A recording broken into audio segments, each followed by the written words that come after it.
my opinion. Well, I noticed he was talking about the hurricane, but okay, now you have some quilts, is that right? Yeah, I got some quilts. You know, actually, maybe you could use them to wipe your ass after you poop in that generator. Man, you're stupid. Well, okay. Takes my goodness. all kinds. That was probably the earlier call. Coming back. Good morning, you're on W. Well, good morning. Hey, good morning. An electric generator powered by feces? I think you got some shit in your brains. Was there a full moon last night? I don't know. And we don't have time for your calls anymore, buddy. We've got your phone number here, right. 646 area code. You're gone. And the next time that person calls, we're going to share his phone number with everybody. He is out of this town, and he needs to be out of this station. Bye. Birthday and anniversary time. Gabe Oytoucher of Stanton. 65 for Gabe today. Happy birthday from Richard and Salvatore. The two anniversaries today include Margie and Eaton Loads of Stanton. 50 years together for Margie and Eaton. Happy anniversary, Mom and Dad, from your children, Howard and Fred. And Ethel and Herb Eversmells of Shenandoah. 60 years together. Good morning. It is Tradio. I'm Bruce filling in for Original Ray because it's Wednesday, which means that's Ray's day off. He'll be back on Saturday for Tradio. Yay, now that that's out of the way. Caller 1, that's you. You're on Tradio. Good morning, Ray. How are you? Well, I'm Bruce, but that's fine. Well, where's Ray? Ray, it's his day off. Oh, is he on today? No, I'm on for Tradio. I'm in his stead. Okay, well, can I talk to him? He's not here on Wednesdays. He's on the rest of the week. I'm still doing it fine, though.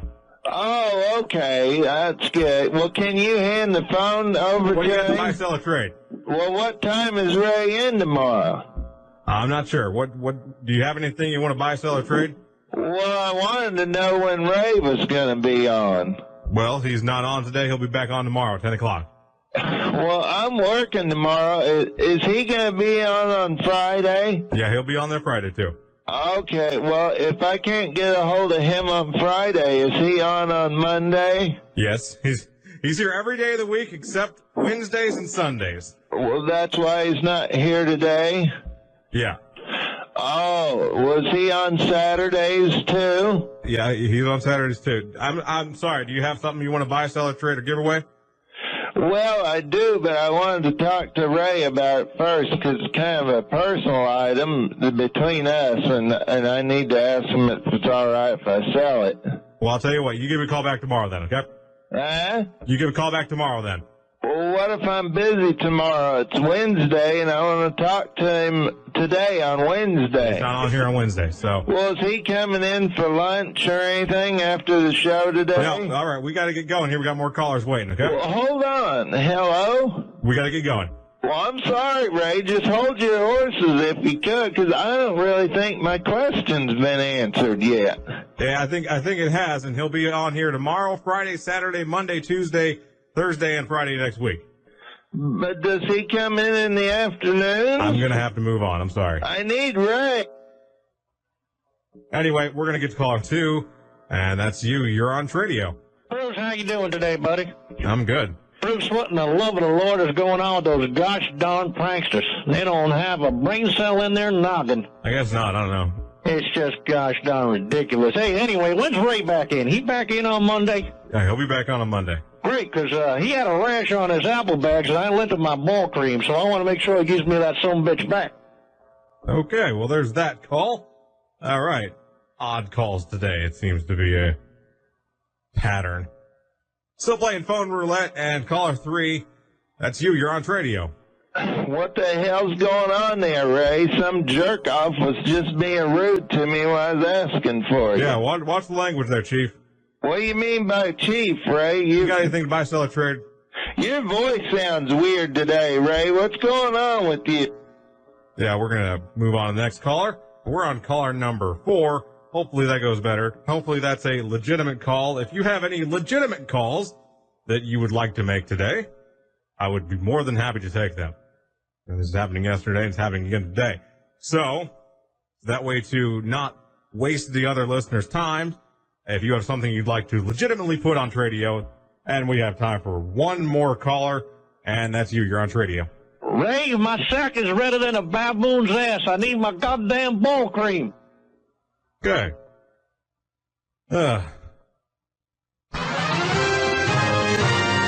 Good morning, this is Swap Shop. Good morning. How are you doing today, cuz? Great. Fantastic. I got something for sale. My dad was a professional tailor costume designer for The Tonight Show when Johnny Carson was the host of the television show. Do you remember that? Sure. This is a plaster mold of Johnny Carson's taint, and I like about $65 for it. Okay. The paint itself is about 2 inches in diameter and about a half inch as far as the width is concerned, and it was molded when he was creating a particular codpiece for Johnny for a Warrior segment, and the plaster was applied right underneath the testicular area and All right, let's go on to something else here. Good morning, this is Swap Shop. Good morning. How are you today? I don't know. How you doing? I don't know either. I don't know if there's something in the water or full moon or what's going on out there. Okay. Well, I just want to let everybody know I'm with the 4-H, and we're working with Rusty and Sons Vet. We're having a Doggy Mountain oyster feed, and it's for charity. And what happens at the vet when they spay the dogs, they keep the testicle parts, and we just fry them up, and we're just having a feed. It's this Thursday, and you come out and eat all the dog testicles. Be sure and join us again tomorrow morning. We'll see if we can get rid of the knuckleheads and do it again a little bit easier. Thank you for calling. Yeah, hi, is this the adult store? What can I assist you with? Well, me and my buddies, we're having a bachelor party, and I was wondering what kind of sexy games, board games you have? All different kinds, hon. You would just have to come in and look at them. Well, can you let me know if you have hungry dildos where you stuff one of your buddies' asses with meatloaf and then whoever digs it out with the dildo first wins? Honey, I have like 20 or 30 games. Well, can you just let me know real quick if you have Cockopoly, where the buddy who can put the most game pieces in their pee hole wins? Honey, we don't have any of the ones like that. Do you have Battle Shit, where you shape your turds into the shape of a ship and then you throw it at all your buddies? I am not going to sit here on the phone for half an hour and explain to you what we do and do not have. I don't have time. Well, I was just curious, do you have Pin the Pecker inside the donkey's asshole, where whichever buddy can fight off the other one to bang a blow-up donkey first wins? No, honey, because something with a donkey is illegal. It's bestiality. No, it's not a real donkey. It's a blow-up. It doesn't matter. Oh. Do you have Connect Foreskin, where two uncircumcised guys connect their foreskins together and then another buddy tries to separate them with his tongue? Well, we don't have the type of games like that. Oh, you don't? We have fun, sensual party games, not raunchy ones. Or do you have splatter gories, where one buddy with diarrhea splatter shits on the game board and then you have to guess what he ate? Honey, I'm about to hang up this phone. This is getting to the point that this is a little ridiculous. Keeping me on the phone for half an hour talking about things that you shove in someone's anus, it's not very cute. Well, I just want... So if you would like to know what we have in our store, come on in. Well, do you have poop chutes and ladders? No. Where you climb a ladder and then you try to shit in your buddy's mouth below, and whoever shits in his mouth first wins? Hello? Welcome back. We've got a couple minutes left with Virginia's Lieutenant Governor Bill Bolling. If you have a question or comment for the Lieutenant Governor, back to the phones. Good morning. You're on the air with Lieutenant Governor. Hello, I'm on hold to speak to the governor, please. Lieutenant Governor Bolling is right here. Oh, well, I'm sorry. I thought I was still on the hotline there. No, you're on the air, sir. Oh, gee, hold on. My wife has it. Ethel, the governor's on the phone. My wife's, she's coming. She's got the question. I apologize. That's okay. We love you, Governor. Jesus Christ, get off the toilet. The governor's waiting for you. I'm coming, Fred. Hold on, here she comes. Right. It's the... Say, hurry up. Hold on, here she comes. Grab the paper. I got a paper here. Hey. Okay, I'll tell you what. Here we go. Here she is. Hold on. Hello? Is he still there? Yes, Ethel. Oh, hi. Good morning. Good morning. Yeah, hi, Governor. I want to ask All right, it's the you. Lieutenant Governor. What's your question? I got it written down here. Dozen eggs, meow mix, Metamucil. Oh, my is goodness. going on? I'm sorry. I got the wrong paper. Fred, you gave me the grocery list. You grabbed the wrong paper, you dumbass bitch. No, I'll tell you what. Will you go ahead and put everything together, and we'll get back to you. Right. The time is 10:30. Time. I dreamed I was there in hillbilly heaven. Ah, boy, that's a good one, too, by the late, great Tex Ritter.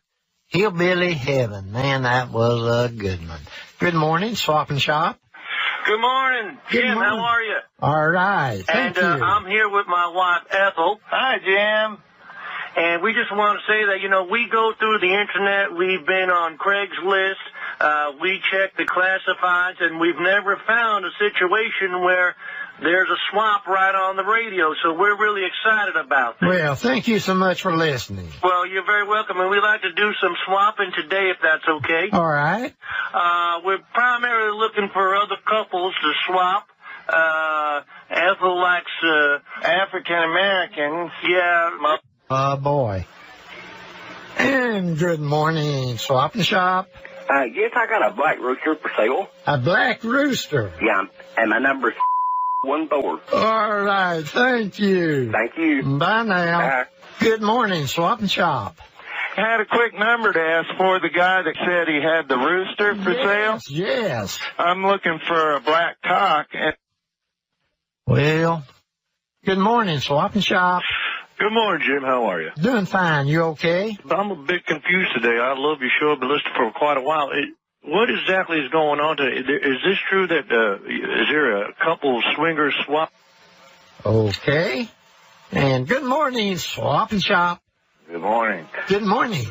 As far as music, Boxcar Willie. Oh, yes, I love that Boxcar Willie. We lost him way too early. Yeah, he's a good one. He surely was. Well, thank you so much for the memories. All right, thanks. Okay, bye now. All right. And good morning, Swap and Shop. Yeah, good morning. That fella was just having memories of Boxcar Willie. Yes. Yeah, I'd be interested in that fella putting his Willie in my box, actually, if I can get his number. Ooh. Good morning, Swap and Shop. Well, good morning, Jim. How are you? Doing okay. Yourself? Good. This is Lester Green. It's a pleasure to be on the show. I'm looking to swap my big black penis with that couple that called in so they can give me a call. I appreciate it. I didn't know you guys swap couples. But, and that's going to be our last call. Good day, everyone. I dreamed I was there. Time. You're listening to the legendary Inspiration Station. Well, good afternoon, everyone, and welcome into Tradio. And good afternoon, you're our first caller on Tradio. You're on the air. Andy, how you doing, bud? Doing good. What you got? I have a Black & Decker 2-slice toaster. I really don't know the price. I got it as a gift, and I'll give you the serial number if anybody's listening, if they got a pen handy. Okay. It's 7 Z as in zebra, 5 again, 6 0 0, and then the letter P as in Peter, 2 4 3 1 1, W as in wagon. Okay, let's. He woke up. So hold off on the serial number until they call you. Okay. Well, yeah, I'm almost done here. I just got 8009862. I just need your the price and the telephone number. Okay, and then G as in George. Sir, okay, this is 75 Okay, if they want to know, they'll call you. Now let me have your number and yeah, I'll finish the number like you said. It's 23, and it's LL. T is in I guess Tommy. That is enough. 78. I need your telephone number. The number, yeah. G is in George. Okay, that's enough. Good afternoon. You're caller number 2. You're on Tradio. You're on the air. Howdy, Andy. How you doing, sir? Jeez, that guy with the toaster sounded like one of those hippies who toasted his brain on grass. We won't go any further.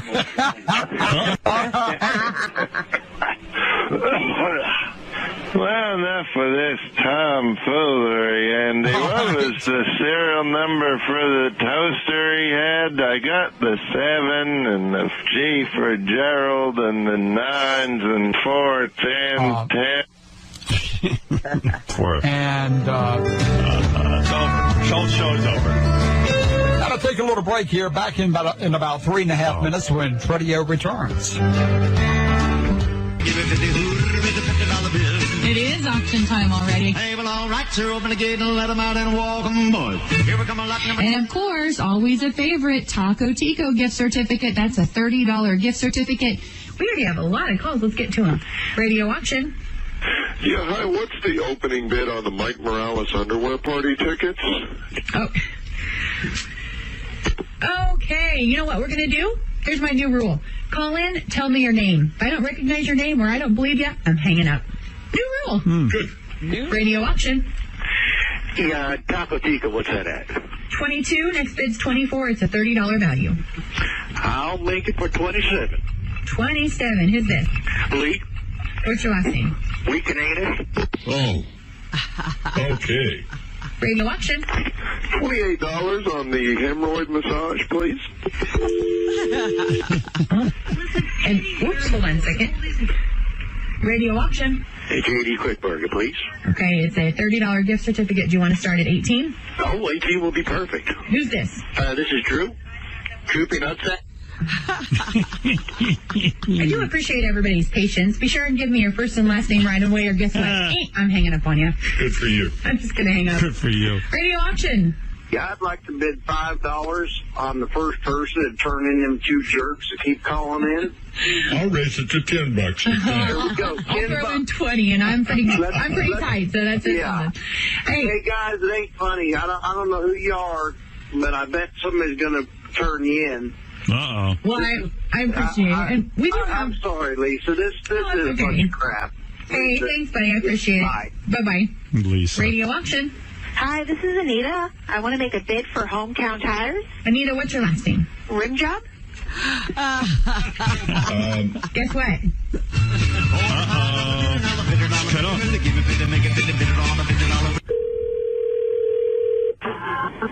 Hello. Hi, how are you? Hi, how you doing? Calling about the Camaro you have for sale? Oh, okay. What are you asking for that right now? I'll take 18. No less than 18? That's it? Wow. Get out of here. I'm serious. I'm not trying to do nobody. I didn't pay all that much, so that's why I'm not trying to do nobody. I'm just trying to get back what I paid. I'm having a hard time believing that. Sorry, but are you joshing me? No, I'm not. I'm a business type person. I don't josh. Are you pulling my leg? No, I'm not. You're not yanking my chain, are you? No, I'm not. Are you blowing smoke up my rear end? No, I'm serious. Are you squirting hot sauce in my dick hole? No. You freaking too. Are you giving me a reach around without even kissing me? No, I'm not. Are you jizzing all over my face? No, I'm not. Why would I play? I'm 35 years old. I don't have time for games. Oh, you're not giving me a hand job, are you? Are you interested in buying a car? Well, are you shitting all over my chest? Are you interested or not? Are you going to buy the fucking car or not? Nah. Here we go with the trivia question for today. What popular term was invented by comedian Rodney Dangerfield in a 1968 joke about his dad? Let's just go to the phones and see who might know. Hello, trivia. You're going to wind up taking a nice drink. No, that's not right. Whatever, dude. Trivia. Doesn't feel good. Go ahead and fuck it now. Trivia.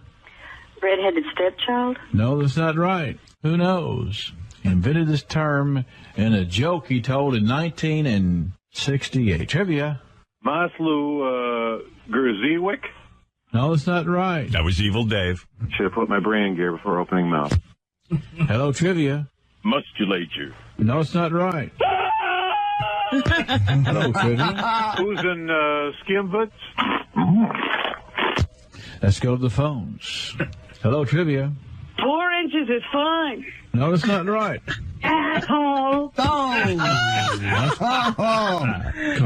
Trivia. A workaholic. That's it. He said my dad was a workaholic. Every time he thought about work, he got drunk. All right, we got that off. I got some very interesting stuff here. I got a flash. Hello? Yeah, you know how you're always asking for scientists and people to work for NASA to call in? Yeah. Well, I actually worked for NASA for 3 years. 97 to the year 2000. Oh, yeah? Yeah, but I got kicked out because they caught me fucking a moon rock. Thank you very much, sir. Thank you. Oh, I got a call. Screwing a moon rock. I'm telling you, my audience, it's following me. I can't take it. All right, now what do I got for you here? All right, I'll pick it up. All right, how are you? Harvey, how you doing? I don't know. I'll find out. Tell me. Hey, I'm a scientist. I work in near Manhattan. All right. I got a slight problem. I got my cock stuck in a beaker.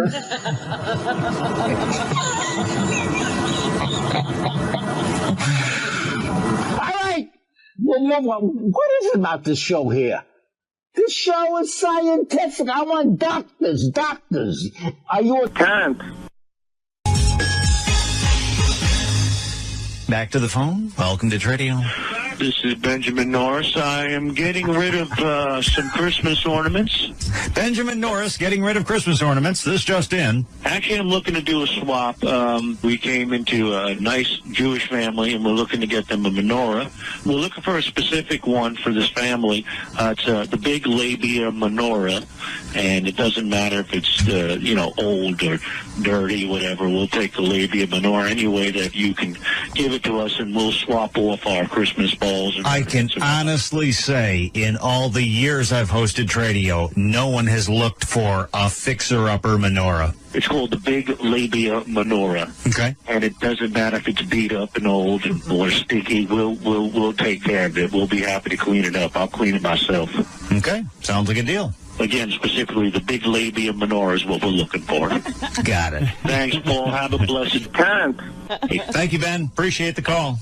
He has Christmas ornaments that he would like to swap for the menorah. Let's go back to the phone. Welcome to Tradio. Morning, Paul. How are you? What's going on? Hey, that guy called about those ornaments. I actually happen to have a huge labia menorah. You know, the lips on my snatch. Off you go. Yeah, good for you. By the way, he can't call in tomorrow.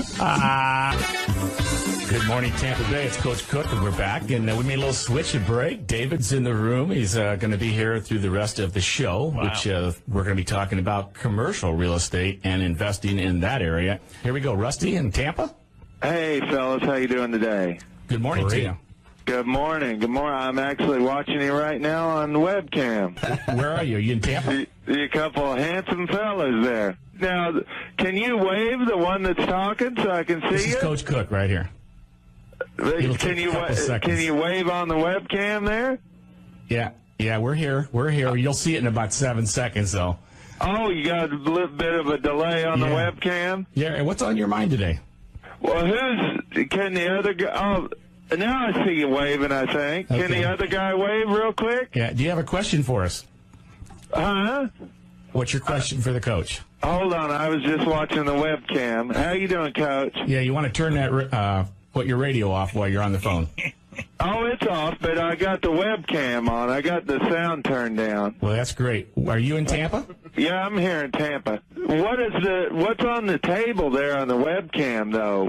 What's all the papers and stuff you guys got in front of you on the webcam? Your papers and stuff. Is that real estate stuff? Yeah, we try to keep up on the news. What's going on with you? Oh, okay. Is that newspapers? It looks like some articles or something there. Okay. You have a real estate question for us this morning. I was wondering, I have an acceleration clause on an adjustable rate mortgage with an adjustment date of an amortization schedule with an annual percentage rate of 10% and the appraised value on an assumable mortgage with a balloon mortgage and balloon payment. So does that mean bankruptcy bill of sale with biweekly mortgage and on a bridge loan with a buy down call option and a cash out refinance, a certificate of deposit. Yeah, I think the cell dropped out. So he'll have to come back with a little stronger cell phone. I'm not sure what's going on out there. We'll be right back after. Hello? Hi, hello. Yeah? I'm calling about the garage sale. Wake somebody up at 5:30 in the morning for a garage sale? You're crazy. Let me just double check my paperwork here. What the hell's the matter with you? Well, what the hell are you calling me crazy for? What do you want? I'm sorry, I think we got off on the wrong foot. I'm pretty sure we did. I apologize. Now, you're having the garage sale. I am not having a garage sale. Well, that's what it said in the paper. Well, I don't know what the paper's got. It says that you were having a garage sale, and I wanted to come down and ask you how much you wanted for the garage. You.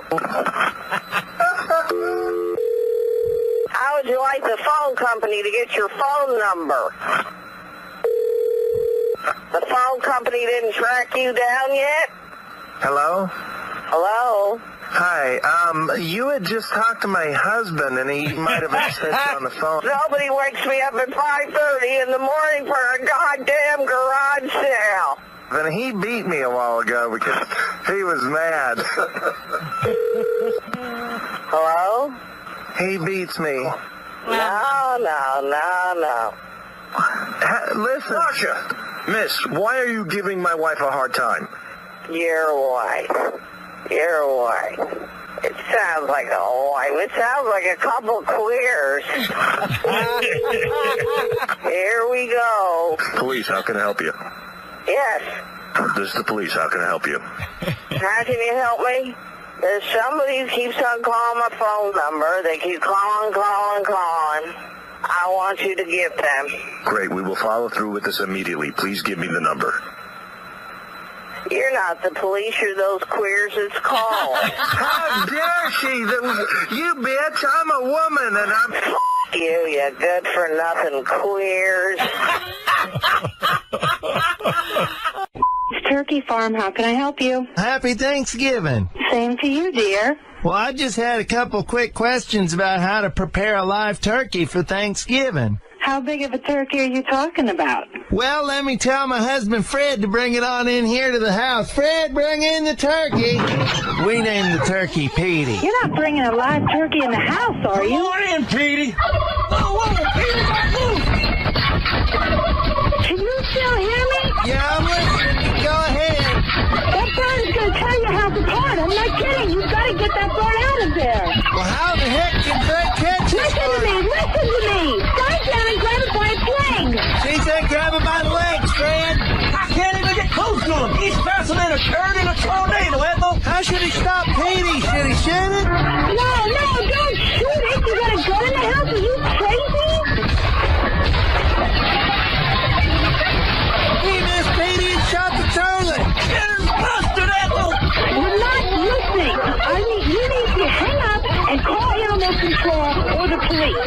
You're not listening. I'm done with this.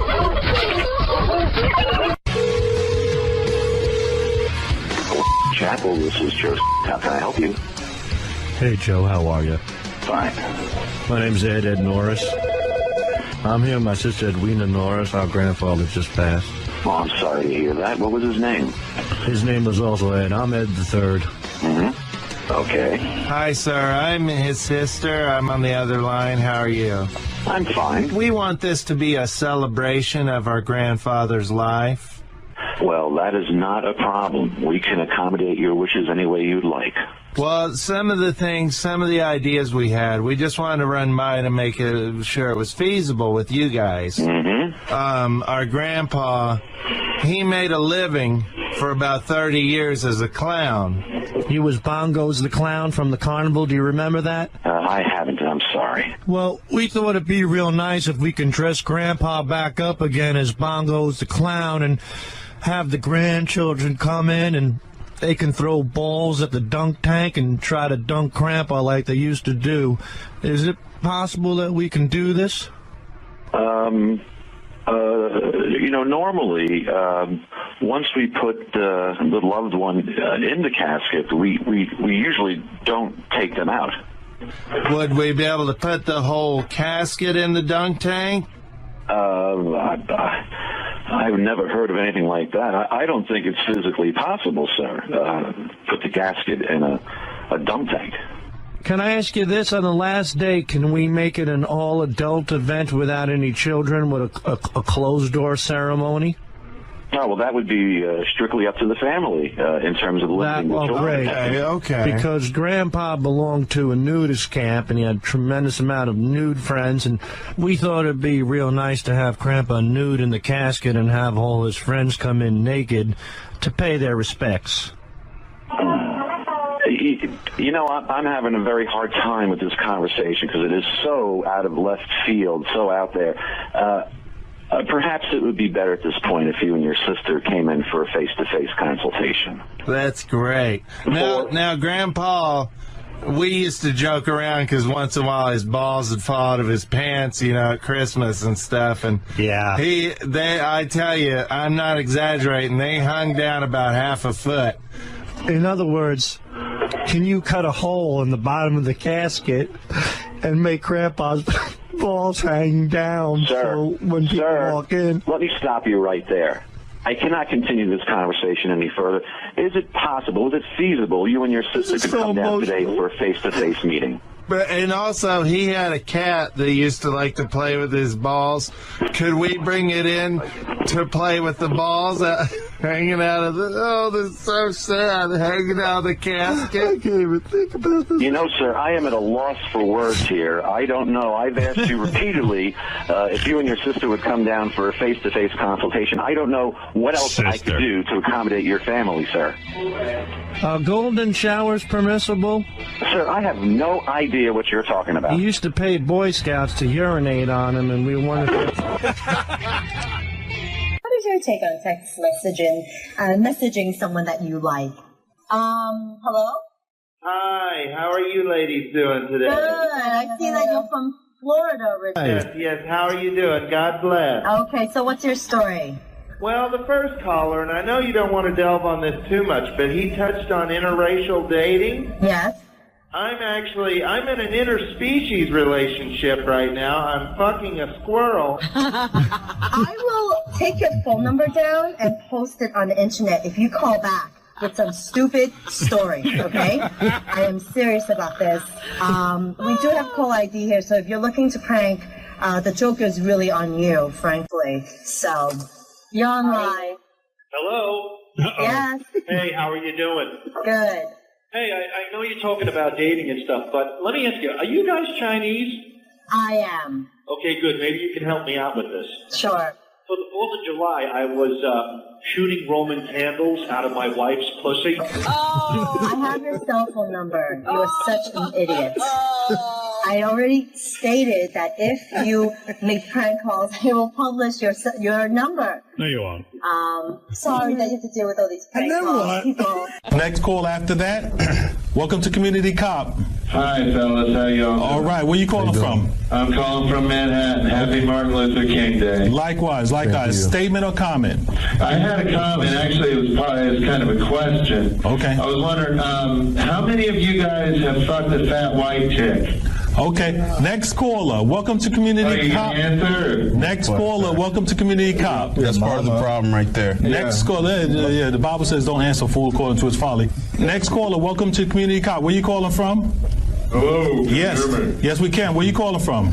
I'm calling from Harlem. Okay. Welcome. Quick statement or question? Yeah, I actually got a problem. I had a deer attack crawling. All right. Next caller. Welcome to Community Cop. Next caller. Welcome to Community Cop. Could you tell me where you're calling from? Hello there, motherfucker. This is Leroy Jackson from the Bronx, and I'm... Next caller. Welcome to Community Cop. Where you calling from? Yeah, Salam, brother. I'm calling from the Bronx. Okay, welcome. And I don't know who these fools be keep calling you and keep pranking your ass, but you guys are doing all right. Well, thank you. What's your question or your comment? Word. Now, I know there's a lot of you brothers sitting around there tonight. My question is, which one of you motherfuckers got the biggest black cock? Yeah, I knew. Okay, thank you for that call. I want to address that very quickly. I think it's almost insulting. Well, it's not almost insulting. It is insulting. Next caller. Hello. Yeah, welcome. Where you calling from? Hi, I'm calling from West Harlem. How are you doing? Welcome. Fine. Question or comment? Deer tick crawled into my dick hole. Remember, never answer a fool according to his folly. Just let those fools make the comments and come on and say their foolishness, and we just dismiss them and move on. Okay, now we'll take another call. Hello. Hi, how are you gentlemen tonight? Thanks for taking my call. Sure, what's your question? I had a question about landlord liability as far as injuries in the apartment go. Because what happened is, in my situation, I have a shower that for about 6 months I've had virtually no cold water in my shower. And I've tried to, on a number of times, to get my landlord to come over. I even tried to get my grandson to work on it. And 3 days ago, I get in the shower and the water comes on and it was scalding hot and burned my cunt. And I don't know if the landlord's responsible or if I have any legal rights for this. Well, look, can I ask a couple of questions? You said there was no cold water at all? No. So it's not a question of the cold water being there, but you have what they call surges, which means somebody in the same line flushes the toilet and you're in the shower and all of a sudden it's scalding. Yes. So your problem is there's no cold water at all. In the shower, there's not, right, so and that's why my cunt was all burned up. Excuse me, I'm sorry. That is incredibly serious problem. Obviously, someone who goes into that shower can get burnt, as you're suggesting. Like me. That's you, right. You got to notify your landlord immediately in writing. Is it the whole line, or are other people suffering from this problem? I'm the only one that I've talked to in my apartment that's been burned like this, and I've been burned before on the arm, but not on the cunt like this, and it was this time it was so bad. Well, it's entirely unacceptable, and you need to contact your landlord immediately about it. She might want to talk to her upstairs neighbors and her downstairs neighbors. They might have the same problem. That's right. And now we'll take another call. Hello.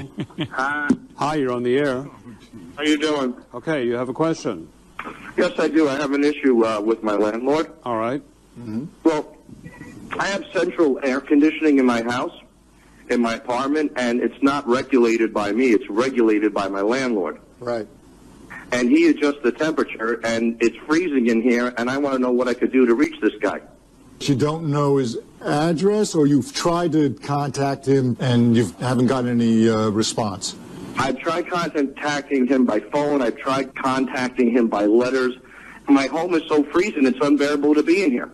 Is it happening in other apartments? Yeah, I mean, it's ridiculous. It's so cold in here. I can't function. I can't cook. I can't clean. I was jerking off the other day, and it looked like a Slurpee. They did catch this one? A crank call. About once a month we get a crank call. Apparently. Yeah. Always young men, you know. Young straight men. We've never had a woman do a crank call.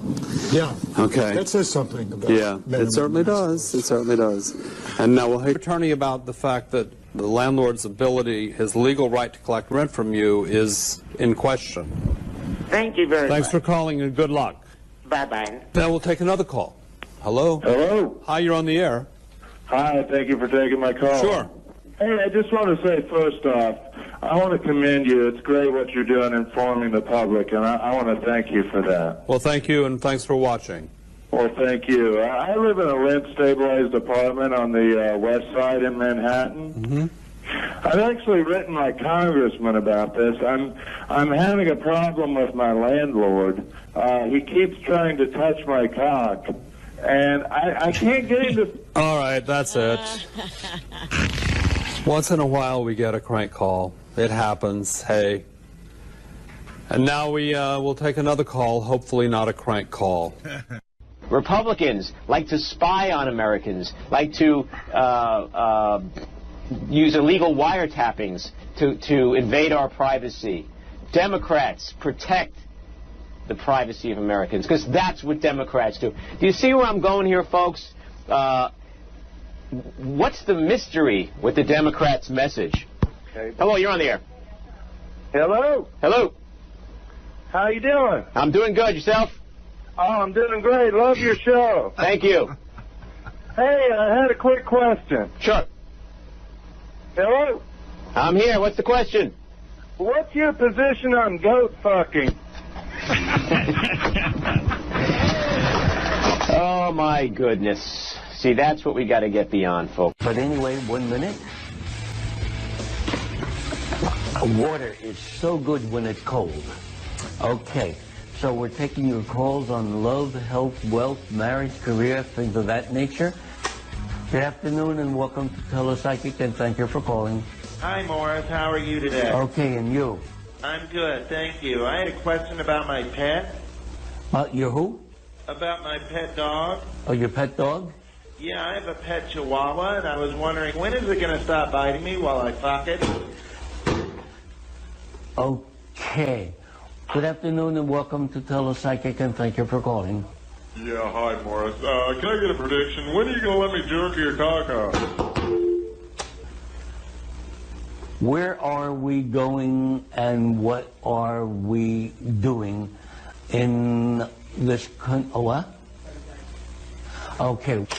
Good afternoon and welcome to Telepsychic, and thank you for calling. Hi. How you people do? I think we talked for a long time ago, didn't we?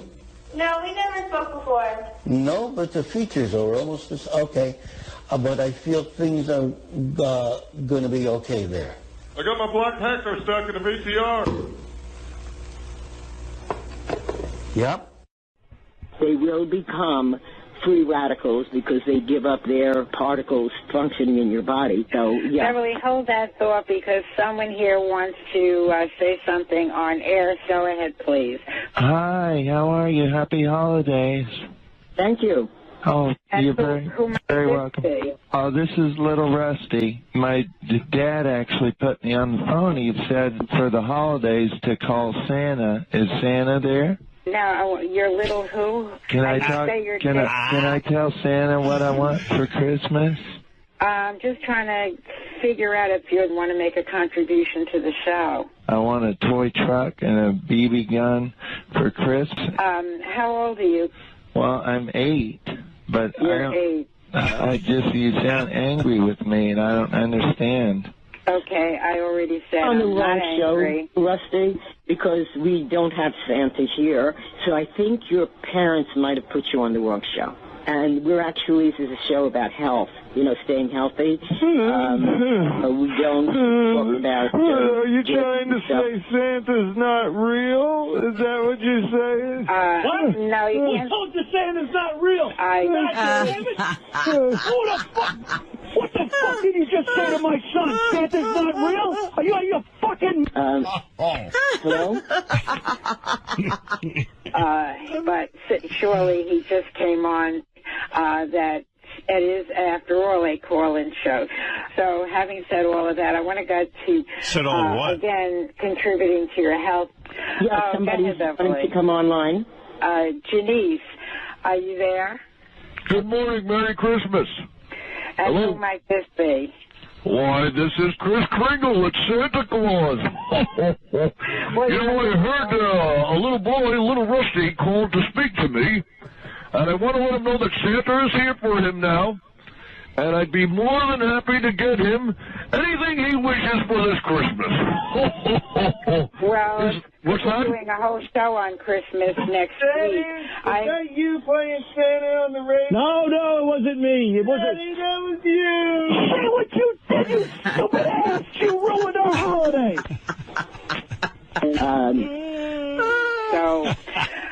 Little Ricky, I'm sure he knows you're thinking about him, Little and Ricky. you're going to get him his toy. Our love is the power to transform our world. Let us send it out now. Blessed be. And that was the Earth Dance Global Prayer for Peace. Hello, dear one. Welcome. Hi. Welcome. I'm suffering from negative energy. I'm convinced that I'm being haunted by my uncle, who I was molested from as a child. Okay. My name's Barry Hine, and my uncle was John. Oh, hi, Barry. Okay. I call on Archangel Michael for helping with the protection of who you choose to be. You know, I literally feel pain in my rectum area. He gave me crabs. Oh, all the physical sorts of things. Yeah, so I have pain in the anus, anal bleeding. Well, you don't need to, the symptoms we don't need to share on and we don't need to perpetuate. Sometimes I feel like I'm suffocating, like he's suffocating me at night. He used to put his testicles in my mouth. Yo! Oops, I knocked you off the air. Please call on Archangel Michael and your guides and choose every second something different. Thank you. Blessed be. Oh, Rusty, welcome. Hi. Hi. This is fascinating. I've had a lot of paranormal experiences because I grew up in a haunted house as well. Yes. And the things that I saw have really affected me as an adult because when I was a kid at our house, we saw ghosts, we saw poltergeists, apparitions, vampires, and werewolves, and witches, and swamp creatures, and gremlins, and ghoulies, and demons, and spiders, and ogres, and goblins, and dinosaurs, and warlocks, and sharks, and Mexicans.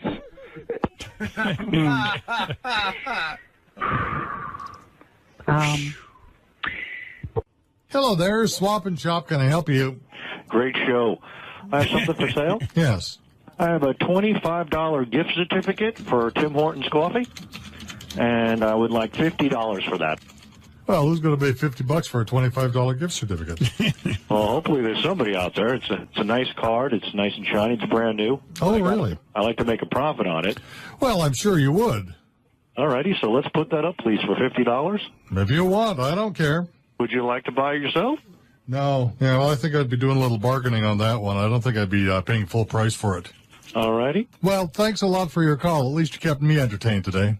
Well, I don't understand the entertainment. I'm just looking to make a buck like anybody else. Oh, I don't mind. Listen, you can charge anything you want for anything. If someone's willing to pay it, I'm more than happy to put you on the radio. All righty. Can you read that back to me, please? No. Why's that? Well, I didn't type it down. Oh, well, let's go through that again. No, I don't think so. I think we're going to get on to real people now. Thanks for the call, though. It was entertaining. I'm Bye-bye. as real as they come. Hi there, Swap and Shop. Can I help you today? Oh, hi. Good morning. I got 4 shiny new quarters. Okay, gotcha. And I'm asking $57 for that. Okay, sure. And I was going to take 90, but I'm feeling a little friendly today. Oops, I think we lost that one. Hi there, Swap and Shop. Can I help you? Hello? Good morning, Chief. How are you? Hey, what's up? What's happening? Me and my old lady were at the gym. We're looking for a bench press. You selling a bench press? Oh, it's a bearing press. Right, bench press, right? No, it press bearings on and off axles and stuff like that. Oh, it's got ball bearings in it? Good. No. No, it's a bearing press. Hold on one second. Spot me, honey. I got my wife on the bench here at the gym. Give me 1 second. I got 225. I think I can do it. All right, babe. Here I go. Push it, babe. Push it. It's not a bench. It's for automobiles. Oh, my pecs are killing me. Here, you take the bench, honey. All right, hold on. Let me get on that bench. Talk to him. Talk to him about the bench press, baby. Hello, sir. Hey, how you doing? I'm doing good. You sound like a nice fella. We just called to ask about your bench press you got for sale there.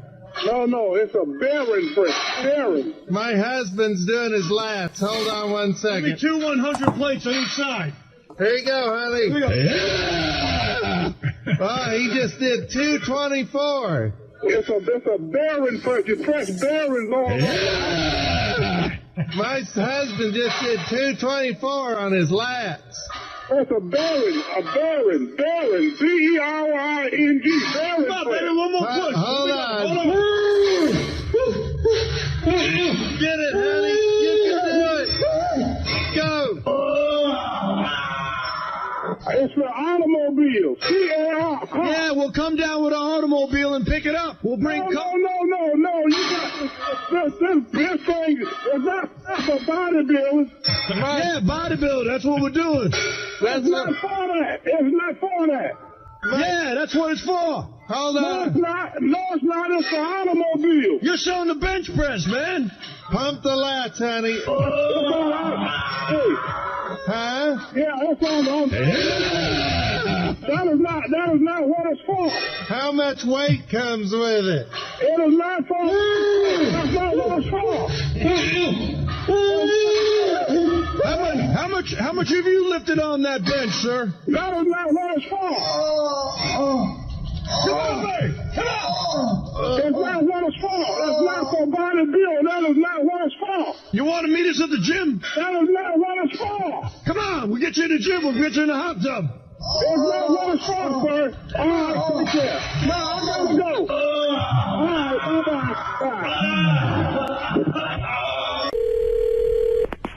Pharmacy, may I help you? Hi, sir. Hello. Hi. I'm not feeling very well. I think I have a stomach thing going on. Mm-hmm. And I want to send my grandson up to pick something up for me, but I'm just wondering what to tell him to pick up for me. Okay, what's going on? Well, I'm dry heaving a lot. Okay. Actually, hold on. Could you hold on 1 second? Okay.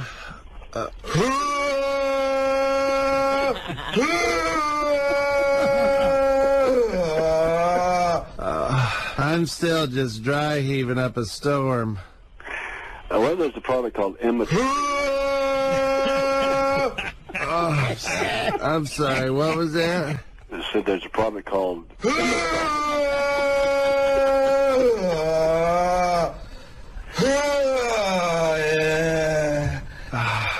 I can't eat or keep anything down. Well, you'll take What? You'll take 2 tablespoons of this. Go ahead. 2 tablespoons, no water.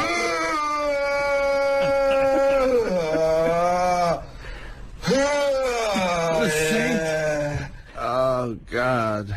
And then just try and sit quietly for about 15 minutes. And what? And it should help kick that out. And what's it called again? It's called Habitrol? What was that?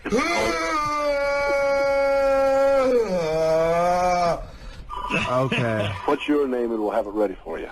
Ethel Mertz. Gotcha, Ms. Mertz. Thank you. Sure.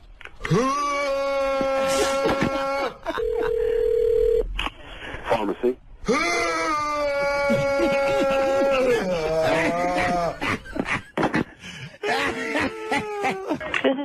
Can I help you?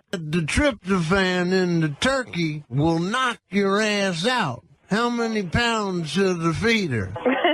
I don't think that'll work. Well, how about if I just bash the turkey over her head? Please don't do that. A zobble gobble bing bang boom. No, don't hit the girl. Well, how about a 12-pack of Old Milwaukee? That knocks me out. Ooh, then I can take my robe off and drag my nuts over her face. Please don't do that. I don't like that idea. I don't blame you. The hang's so low I stepped on one the other day. I'm really sorry, but I gotta go. I'm busy. Would you meet me for a drink? No, I can't do that. I have a boyfriend. Well, that's okay. Here's my wife to say hello. Hi, this is Mrs. Cosby, and I'm totally cool with my husband having a couple drinks with you. Well, no, that's quite all right. Nice to meet you, Bill. Bye. Happy holidays. Thank you for calling. And I'm going to help you. Hello, is this the Christmas store? Mm-hmm. Merry Christmas. Merry Christmas to you, too. I'm looking for Christmas balls, and I was wondering if you carry black balls. Do I have what, darling? In black. Black balls? Yeah. No, ma'am, I don't have any black Christmas balls. Do you have colored balls? I have colored balls, yes, ma'am. If I come down to the store, can I see the balls? Yes, you can come down to the store and see the balls, baby. Come on down here and see them. Okay. Do you have hairy ones? Hairy? What do you mean, hairy, baby? Do you have hairy balls? Oh, my God. No, ma'am. I never seen a hairy ball before. Don't do Jesus, really?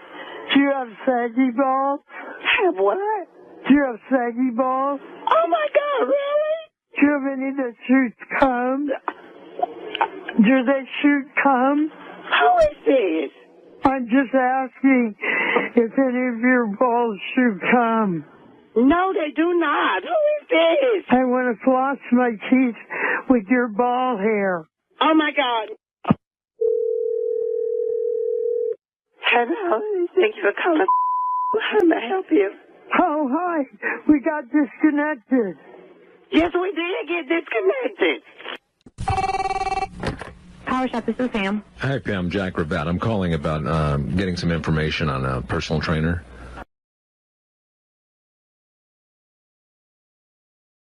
Havelock, and she's going to tell us.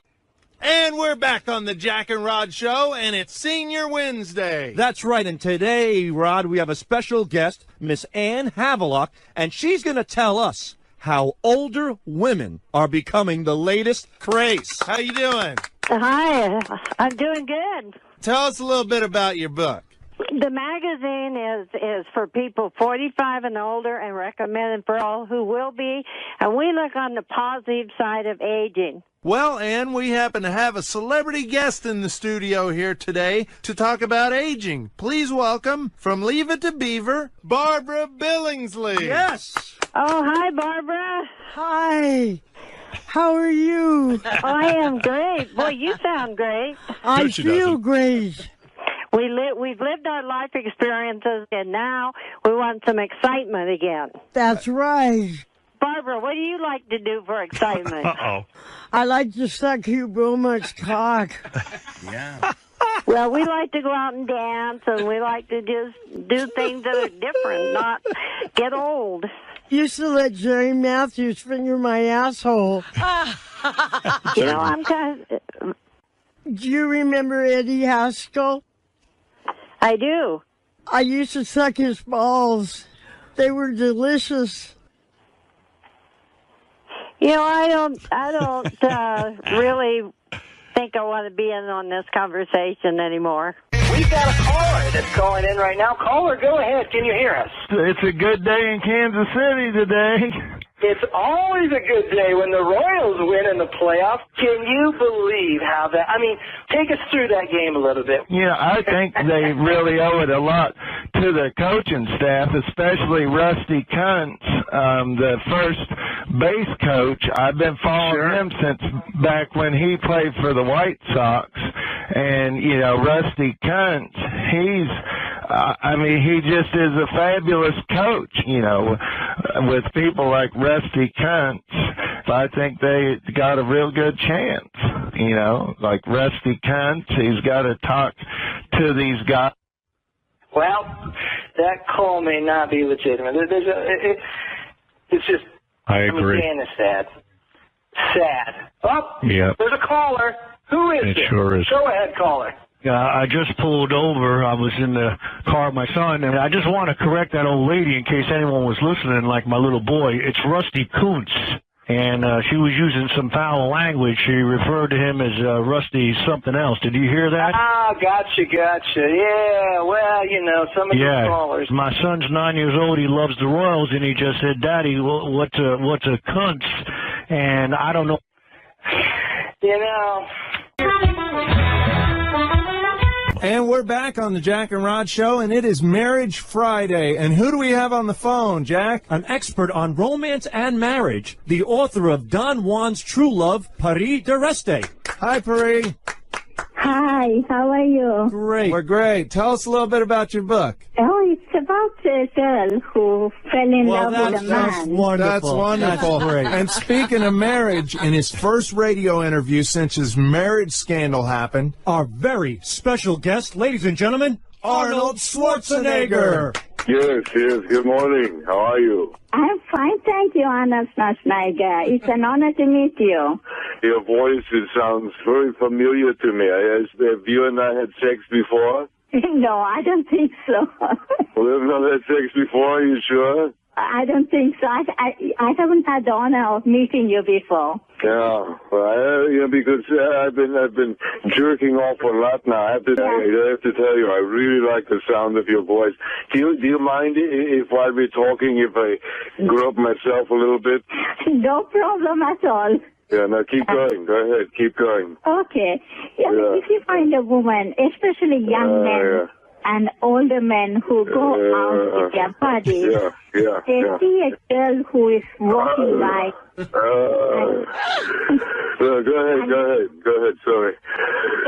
And when they see a girl going by with a big bottoms and a big butt. Big bottom, breast, and they say, oh, I had done it with her. Or they want a woman. And they get it. And then that's it. And they go home or elsewhere. Okay. Oh, thank you. You're welcome. Listen, I want to do a little fantasy role playing with me right now, if you don't mind. Yes, go on. You pretend that you're the fat maid, and you like the Austrian penis. You know, you're very excited about me. And I come home from work, and you have not finished cleaning. I will tell you that. I'm sorry, sir. I'll do it next time faster. Can I relax you a bit because I feel you are tensed up? Yeah, you see, yeah. I can give you a massage starting with your neck. And right, screw the neck, go right to my cock. I don't care, so my pants off, and I say, now you're going to pay. Yes, and then bite your nipples out. My nipples. Without touching you, I will lick your thighs and go down behind your butt. You're right to my ass. Go for it. Yeah, and I go to your ass and I bite you and I lick you. Ow. How does my butt crack smell? Is it clean down there? Is it dirty? It's dirty and it stinks. Okay, let's hurry it up. Okay. I get to your balls in my mouth. I lick it and butt and I suck it. And I go and lick it and suck it for you. This is unbelievable. Listen, I have to get your phone number. You're married, but who cares? Let's get together. Maybe we'll have sex or something, no? Okay, you're welcome. Anytime you want to come, or you want me to come there, no problem. No, I've come 3 times already. Are you kidding me? Exactly. Just leave your phone number with those guys who will totally bang. I cannot wait. Okay, that's no problem. Oh, this is fantastic. I love it. Okay, you're welcome. Bye. Oh, I love it. Let's go to the calls. Good morning. You're on the Swap Shop. Good morning, Ron. How are you today? I'm a little 5 seconds behind everything, it seems. I'm 10 seconds behind. I got your beat there. All right, so who's this? This is Gary. I have a trumpet I'd like to sell. Trumpet? Okay, Gary. Yep, and Hold on a second. Trumpet? Westinghouse trumpet. Oh, Westinghouse brand. Okay. That's correct. I didn't know they made trumpets. Westinghouse brand. Okay. It's a unique item. My son actually plays it himself. All right. Well, how much? Jerry, just play the trumpet one time for Ron. All right. Okay, Gary, I'm about ready to turn this off, all right?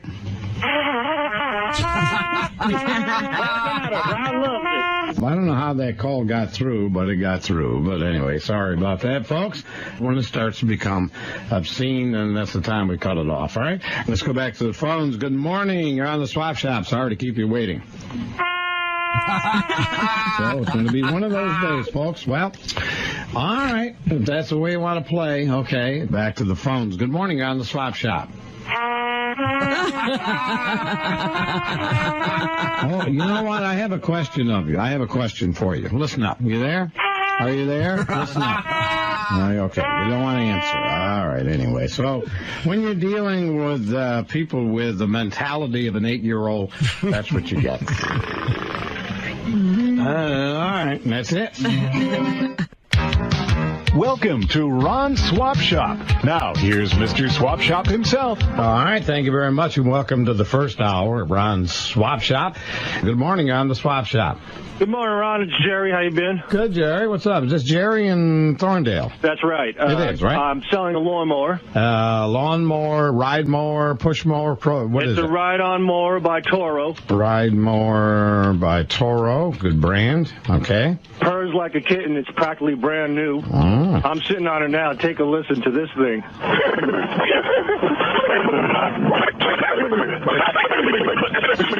I think we had enough of that one. Okay, all right. I thought that was Jerry in Thorndale, but I was fooled. He did fool me. Got through. Okay. Good morning. Good morning to you. You're on the Swap Shop. Thank you for calling. How may I help you? Hi, how are you? I'm fine. Very good. My name's Vinny Favale. Are you familiar with David Letterman? Yes, I am. Okay. We'd like to make some arrangements to shut down the club for a couple of hours and have him come in. Have him come in where? To the gay bathhouse. Have David Letterman come into the bathhouse. Well, hold on, because here's Rupert. Rupert happens to be David's lover. Hold on. Okay. Hi. Hi. Hey, I'm Rupert. I'm in with Dave. Okay.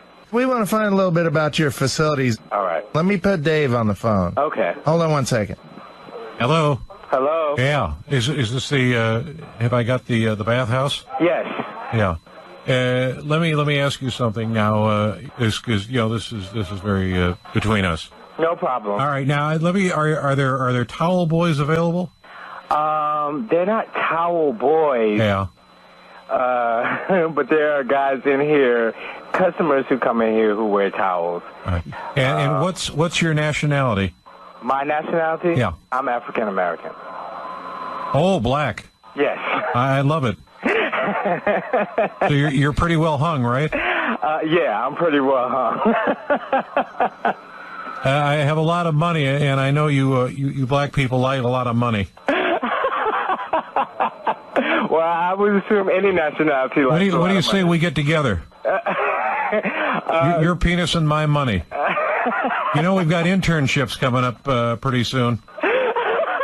You know. But I'm sure you can find... Stop laughing, you homo. Are you a top or a bottom, sir? I'm a verse. Oh, fantastic. So your log is brown and you want to get up to browner, right? Yeah, of course. Yeah. Well, that's good. Well, I think we could do that. So you guys come in... Do you ever get a little mud on the helmet? Unfortunately, but don't like it. Are you a big fan of Paul Schaefer's? Yeah, sure. He's a great musician. You could taste his ass on my cock. I pay him in cock, and he sucks a big dick. How can I help you? Because I have other customers right now. Can I fuck you in the ass, sir? No. We'll make it a stupid human trick. Are you guys coming down here? I'll give you my top 10 inches. How would that be? Hello? Is David in? Yeah. All right, David, this is Institute Online. Uh-huh. How are you doing today? What do you need?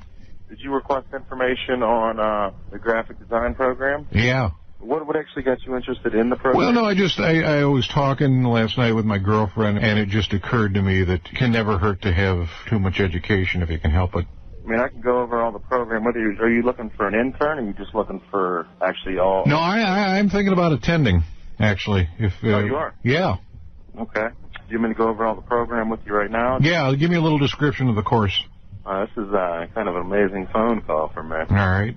I mean, we got a diploma program, bachelor's, and we got an associate's. Let me ask you one quick question here. What race is majority of the students? I'm not 100% sure. It's all online, so we Uh-huh. I mean, you never actually come face to face with them. I want to make sure I'm online with a white person. You probably will be. Everybody that's actually teaching is they got like a master's. Right. Now, how do I know how old the other person is online, because I don't want to get in trouble about this thing. I mean, everybody's out of high school. I'll tell you that much. Dang. I'll tell you what. I can actually send you some information. What ethnicity are you? I am Caucasian. Caucasian? All right. Perfect. Those darkies, they give me a stomach ache. So white is right, and that's good to know. Okay. April 2nd might be a good start date for you. I'm going to cut right to the chase. I'm just real fucking horny right now. Can we get something going? I can't. Yeah. Can you whisper, touch me, David? No. All right. I'll hit myself in the balls if you don't whisper. Go ahead. Ow! I'll go ahead and send you that information. Do it, fucker. Are you a fan of Paul Schaefer's? Oh, a little bald guy. Paul Schaefer's jacking off in the corner. Oh, yeah? Yeah. So crazy. Oh, he's nuts. Could me and Paul meet you there tomorrow? If you guys come down to meet us, sign up for school, take you out to lunch maybe. I want you for lunch. I'm a little bit too big to handle. Oh, all right, well, yum. I like linebackers. A little bit bigger than a linebacker. Hey, what would you be wearing to lunch? Just a regular work outfit. Could you wear something real tight? Nah, I'm a little bit bigger. Everything is a little tight. Uh-huh. But I'll tell you what, I'm going to go ahead and get that sent out to you. I got, Well, my ass is tight. Oh, yeah? Yeah. Do you have a hard-on? No. All right. What's your length? I got to cut you loose, my man. Oh, no, I just got to find this out here. I got to cut you. What's your girth? I got to cut you loose. Did you used to play a little X-football? The soup kitchen, may I help you? Hello, this is Dave Letterman. I'm interested in volunteering at your food kitchen. Oh, really? Hell yeah. Okay. Well, that's wonderful. Are these actual homeless people we're talking about? Yes, sir. They don't have a lot to eat. We cook for them every day. I don't have to touch them, right? Right. And you have to tell them no eye contact. No, we don't tell them no eye contact. We just let them come in here and eat. Oh, boy, that ain't going to work. Is it okay if I wear a hazmat suit? Homeless people are just crawling with germs. Oh, yes. Yes, they are. And you wear whatever you would like to wear. If you want to come in here with nothing on, that we'll accept you in here. Is it okay if I toss the food to the homeless people the way you toss food at a dolphin? Some of them might be able to catch it pretty good, and some can't. We want to film a comedy segment called Dave Burns Money in Front of the Homeless. I use my cigars to burn $100 bills in front of a poor homeless rubes. Oh, no. Reactions ought to be priceless. Oh, no. Now, if you have them and you try to set it far, I will be the first one to take it away from you. I need some guys on my private island. Me and my rich buddies, we hunt human prey. Oh, no. I don't want that job. You know, I've changed my mind. I am looking at my calendar. Homeless people just get jobs. Well, have you been drinking today? Why don't they go back to their homes? I like you, Mr. Letterman. And if you keep doing these silly things, I don't know if we could have you here. Can I keep the food that we don't give away?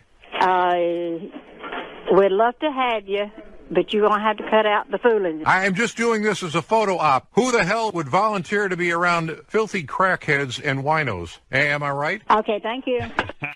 And welcome back. Rusty in New York, New York. Hey, Rusty, what's up? Oh, thank you. Well, unfortunately, you had me on hold for so long, I kind of almost forgot what I was going to talk about. It says you're still paying off your student loans. Oh, yeah, that's what it was, I think. Well, but then you started talking about Texas, though, too. Yeah. What were you saying about that? You played that video. Yeah. What were you saying about that again, too? Because then I kind of got off on the tangent with that, and I was going to talk to you something about that. Okay, well, pick a tangent, Rusty, because I got a whole bunch of other people who'd like to get in here, too. So pick a topic and go for it. Well, I mean, it depends on what you think is more important right now. I don't know. So on the student loan thing, your opinion on student loans. You're still paying off your student loans after 10 years? Yeah, but I had a point I was going to make about it because I'm having trouble paying them, but it's because of there's some law. Okay, the law was the Bankruptcy Reform Act. Oh, yeah, what was I going to say about that? Don't think so. We're out of here. If you don't know what I'm talking about, look it up. This is Brandon. You want to make a to-go order? Yes, Brandon. Thank you. So I am on a movie set. It's me and there's 11 guys, and they're pretty big. So what do you think? Okay. You said some pretty big guys? Yes, they're really big guys. Okay. I would probably do all meat. Oh, yeah, that's hot. All meat? Yeah, I would do an all meat probably for sure. I usually do all meat. How big is your sausage? We have Italian sausage, yes, and then we have our Italian Put the sausage in my ass! Huh? Wait, I'm sorry. Back to you. You like Italian sausage? I said I was on a movie set. It's a porn set. This is so embarrassing. Not really. That's pretty cool. Is it cool? Sounds like a good time. It is a good time. You should. Absolutely. Wow. Brittany, I need you on this dick now. Start sucking. Get off the phone. Would you? Okay. Would you mind if I just like what we have for lunch? Am I hearing something right? Are you actually sucking that man's cock? Oh, that was deep. Oh my God! What the hell is going on here, boy? Oh yeah. Oh yeah. Holy shit! You have Alfredo sauce. You have Alfredo sauce. Put your Alfredo sauce all over your fucking. Are you kidding me? Get over here and fuck me. Holy shit! This is my lucky day. Get over here, you little fucking pussy. Hello? Hello? Yes. Yeah, hi, I'm calling about the Sentra. Yeah. Okay, can you hold on 1 second? Because my dad has a few questions about it. He's the one that's actually... Hold on 1 second. Hold on. Hello? Hello, you got a Sentra for sale? Oh, slow down. What is this? I'm looking to buy the Sentra from you. Okay. Well, my dad's looking to buy it, and I'm putting him on the phone. Can you just thoroughly explain the Nissan Sentra to him, please? Oh, sure. Okay, you're connected. Oh, hello? Hello? Okay, it's 2002. It's a 2003, sir. Pardon? It's a 2003. 2002. 02. Wait a minute. I have a 2003 Sentra, not a 2002. And hold on. I got the paper right here. Maybe they made a mistake. Hold on. No, it says 2002 in the paper. I sell a Nissan Sentra 2003. Oh, wait a minute. You're selling a car? Your father wants to sell a car. Why do you want the information from me for, pal? Well, you called me. I don't know. You called me. I didn't call you. I didn't call you. Hello? Sir, you yelled at my dad and pissed him off. He's looking to buy your car. No, I don't know what you want. You drove me crazy. I got one car for sale at the 2003 Sentra. Are you interested? Okay, let me put my dad on the phone, and you can explain the car. You drove me nuts. Okay, hold on. Hello? Hi, I'm calling about the Nissan Sentra. Yes. Yeah, hold on. I'm going to put my dad on the phone. Can you explain the Sentra to him, please? Yes. Hold on. Are you there? Yeah, I'm here. All right, sir, are you there? Yes. It's a 2003 Sentra, Nissan Sentra GXE, and I think you're talking to the wrong person. What do you want to do? You want to buy a car or you want to sell a car? son. You're calling me. I have a car for sale. Hey, pal, and the other line, you know something? What kind of jackass are you? I got your phone number. I gotta track you down. You better watch out, okay? What's wrong with you?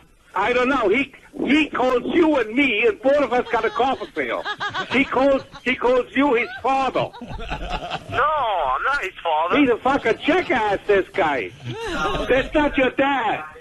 Yeah, he's trying to buy the Central from you. Don't play no fucking stupid game with me, all right? Don't piss me off. A community that's thinking as a black person with a black mind and a black conscience to develop black businesses. All right. We have some calls. All right, next caller. Welcome to Community Cop. Where you calling from? Queens. Right. How you doing, guys? Okay, quick question and comment, brother. I want to give a quick shout out to my Queens crew: Gary, Steve, Fred, Sal. All right, next caller. Excuse me. Next caller.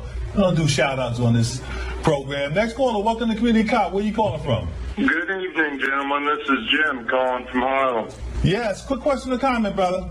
Yeah, I have a comment about Rizzo, but I want to also give a quick shout-out to my South Harlem Griffith crew, Andy, Opie, Barney, Next caller, please. Next caller, welcome to Community Cop. Where you calling from? Yes, good evening, gentlemen. This is Lester Quivers. I'm calling from the Bronx. Quick question or comment. And I have to give a shout-out to my One Dance Monster Posse, Eddie, Grandpa, Marilyn. All right, scratch that call. Next caller, welcome to Community Cop. Where you calling from? Yeah, like I was saying, Herman Munster, Lily. Hold on. Next caller. Next caller. Hello. Uh-huh. Is the manager in? Manager is not here. What? Manager is not here. Okay, take down my name. Tell me? You have pen? Yeah. Okay, first name is Ayama. Okay. Last name is C-O-C-S-U-K-A.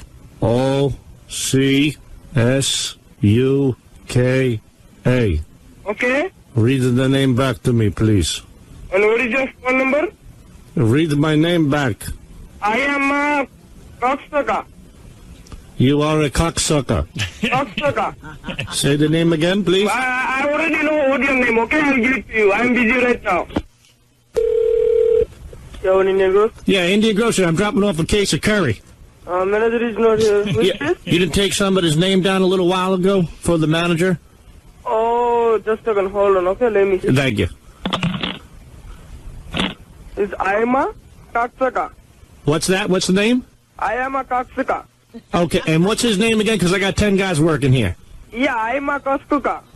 You are a cocksucker. Yeah, cocksucker. You're a cocksucker. Yeah.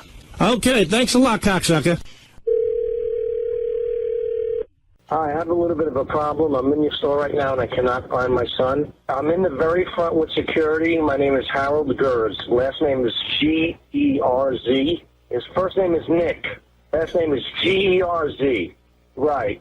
I'm in the front with security. Thank you. Attention shoppers, can I have Nick Gerz? Please come to the front. There's someone waiting for you. Nick Gerz, please come to the front of the store. There's someone waiting for you. It was Nicholas Gerz. Racial profiling or ethnic profiling. If someone looks a certain way, then that would be reasonable enough suspicion to detain them, and that's the main concern. You are watching Caribbean Classroom. Yes, caller, good evening and welcome to Caribbean Classroom. What's your question or your comment, please? Yes, hi. Thanks for having me on your show. You just mentioned racial profiling, and unfortunately, I was recently the victim of being racially profiled. I am a very light-skinned African-American man, and I was at a department store in Brooklyn. Okay. And I'm not usually racially profiled because I'm so light-skinned, but I'm also a bicyclist, and I had my bicycle shorts on, and they knew I was African-American because they could see my huge 19-inch veiny black purple-headed mule pecker, and they started following me around and started tugging at my Johnson to get me out of the store, my huge 19-inch Johnson. I got another Johnson for you. Meet me after the show. Pick up the caller ID for me, please. Pick up the caller ID. He's going to go looking for it. Anyway. Well, if you're in a department store and you're being followed, I mean, don't entertain that. But a good tactic is to say... No, don't entertain that. This is somebody who has nothing to do. Okay. And we're providing entertainment for him. So he figured, well, this is where he has to come in with that. We have another call? Uh-oh. Yeah, bring it in, please. Good evening, caller. Welcome to Caribbean Classroom. Your question or your comment, please.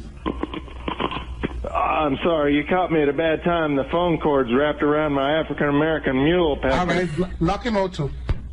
He's in the same club. Same club. All right. We have another one? Are you there? Hi. Piss on me, please. Okay. Keep the caller ID thing going and just keep the numbers registered. But it's crazy. What am I supposed to do? Real question. This is real situation. Real situation. Yes. What do I do? Thank you for watching. Thank you for watching. Adios, amigos. Good night. Hello? Yes, I need a tow, sweetheart. Can you help me? If you quit talking, sweetheart. Not a problem. Can you get me, please? Where you at? For me, I'm on Highway 140, Princess. You can quit talking all that smack. I apologize. I just need a tow right away. There's other record services right there in a All right, well, why can't you come out? What's wrong with you, beautiful? You start that again. Starting what, my buttercup? You're going to have to call another record service. Please, sir, please. How long would it be? It might be an hour. Great. I'll see you in an hour, Angel Cakes. Quit calling this number. It's homophobic. Hello, sir. My son had just called for a tow, and he said you hung up on him? Yeah, and he's talking sweet and princess and all that. We're in the record business, not porn. Well, I'm so sorry about that. Could you just do his mama a big favor and go get him, please? Is he on Highway 140? Yes, he's on Highway 140, my little cuddly muffin. There you go. Call somebody else. Do not call this number again. Please, my sweet cupcake. He needs a tow, honey bun. No, you ain't doing business with us. But why, Pumpkin? Come on, Peaches, please. Thank you for calling Bernie's. I need to talk to someone VCR. Help me program VCR. Okay, 1 minute, please. Oh, it's Tony. How may I help you? Yeah, I cannot program VCR. It's very difficult to have the blinking light on there. Your blinking light. He's a VCR. He's plugged in. He's got a blinking light. He's blinking 12. Blinking 12? The clock. Okay. The clock is blinking. Okay. Hold on. The clock is blinking. Hold on a moment. Hello? Hello? Yeah. Yeah. What's the problem? I can't program VCR. I have VCR plugged in. Is blinking the clock blinking 12 all the time. Do you know what model number the VCR is? No,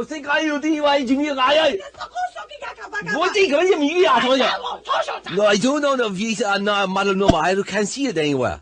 Hold on. Hello? How I get blinking light to stop on VCR? The clock keep blinking light. On the remote control, you have a program button. Program button? Yep. I press button. Clock is still blinking. Okay, no. Is it hooked up to your TV? You hook up to a television set, a cable in the back. Okay, when you press the program, are you looking at it now as we're speaking? Yeah, you're watching on TV. It's a screen. And you're looking at it right now? Yeah. So okay, good. Press the program button. What does it say? Program button. On the remote control. Point it at the VCR, and what does it say? Oh, it's a menu. Okay, good. What does it say in the menu? Read it to me. It says shrimp sushi, a butterfly tempura, and a thimble full of sake. I press one, it's not blinking right. It keeps blinking the clock. I got a business meeting coming over in a half hour. RCA means a really crappy appliance. Well, RCA makes a good appliance. You're not a good appliance. Listen to me, round eye. It's not working. You gotta come over here and show me how to work it. Come over to your house and show you how to work it? I tried to say, I tell you what I do with this American piece of crap. I go, Hey, now take it easy on the piece of equipment.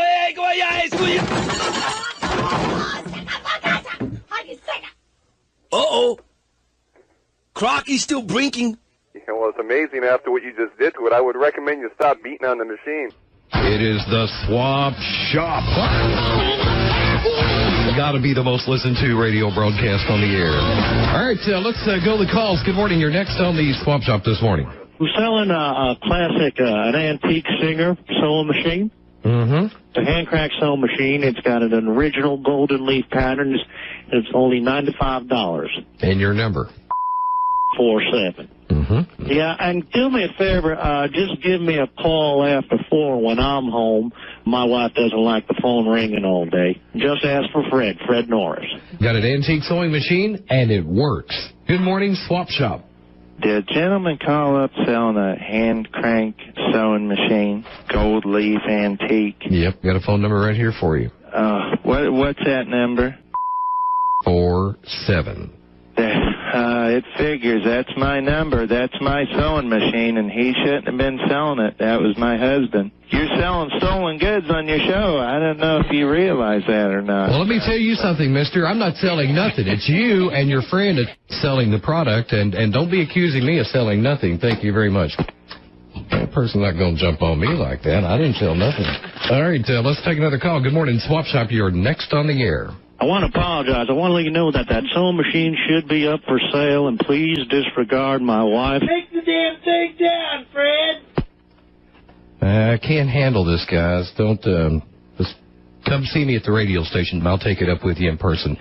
Good morning. You're on the Swap Shop. Yeah, good morning. Listen up here, son. You keep that son of a bitch and sewing machine up there no matter what my wife says. You hear?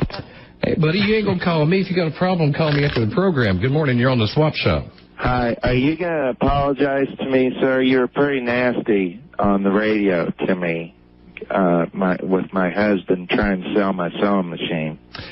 You know what? If you got an issue with me, why don't you come out here and visit me at I'll meet you in person. How's that? Well, it sounds like that if I catch you calling... Hey, let me tell you something, mister. If you call me again, I'm not selling nothing. I put the guy on the air to sell the sewing machine. Let me take my glasses off just a minute. Let me tell you something, mister. You call my program, you're causing problems. I'm going to have you locked up. This is his wife. One thing you need to apologize about is calling me mister. I'm about to cry right now, and it's not right what you're doing. And I didn't give any sort of permission to sell that. But that's not my problem. I didn't sell it. He's the one that called in. I did not put it on there. You announced it is for sale. You put it on there, or he put it on there. I didn't put it on there. I put him on there. Please do not call me again. If you want to talk to me, come and visit me. I'm not hearing you. Thank you very much. It's going to be a meeting in the office today out here. Woo! Good Lord, give me a break. Hi, you're on the Swap Shop. You're so... Let's try this one here. Hi, you're on the Swap Shop. Take that sewing machine. Don't you listen to my wife. Thank you for Pest and Wildlife Removal. Can I help you? We got a little bit of a problem. You guys do bee removals? We do. There's goddamn bees everywhere! Hurry up! Hold on, Butch. I just got a hold of somebody. My husband and I just came back from our vacation in Florida, and there's a beehive in his gun cabinet, and there's must be thousands of them here. I actually can hear them. Oh, let me start by getting your first name. Oh, Norma. Norma? Yeah. Last name? Stitz. Spell that? S-T-I-T-Z. We can help you. What to do today? Butch, get the dog out of here. I'm getting attacked by bees.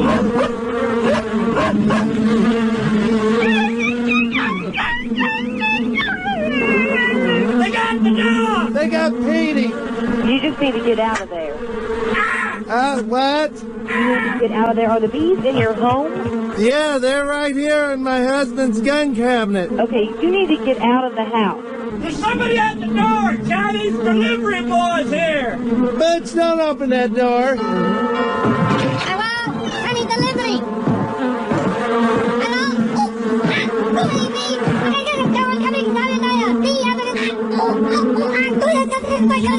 Get out of here! You need to get out of the house. We're calling the technician right now. Cousin John is here! John, what do you want? What do you need? Hurry up! Stay out of the house! Hi. Oh! Look out, John! Just walk out. outside. Just stand outside of the house. They just stung their cousin, ma'am. Okay, you need to get out of the house. But we just got home. I realize that you just got home, but if you don't want to get stung, then the best thing is for you to leave. Ouch! They just got my tit. Bitch, they got my badge. Okay, the technician is going to give you a call right now, Norma. Oh, thank you so much for your help. You're welcome, Norma. Good luck.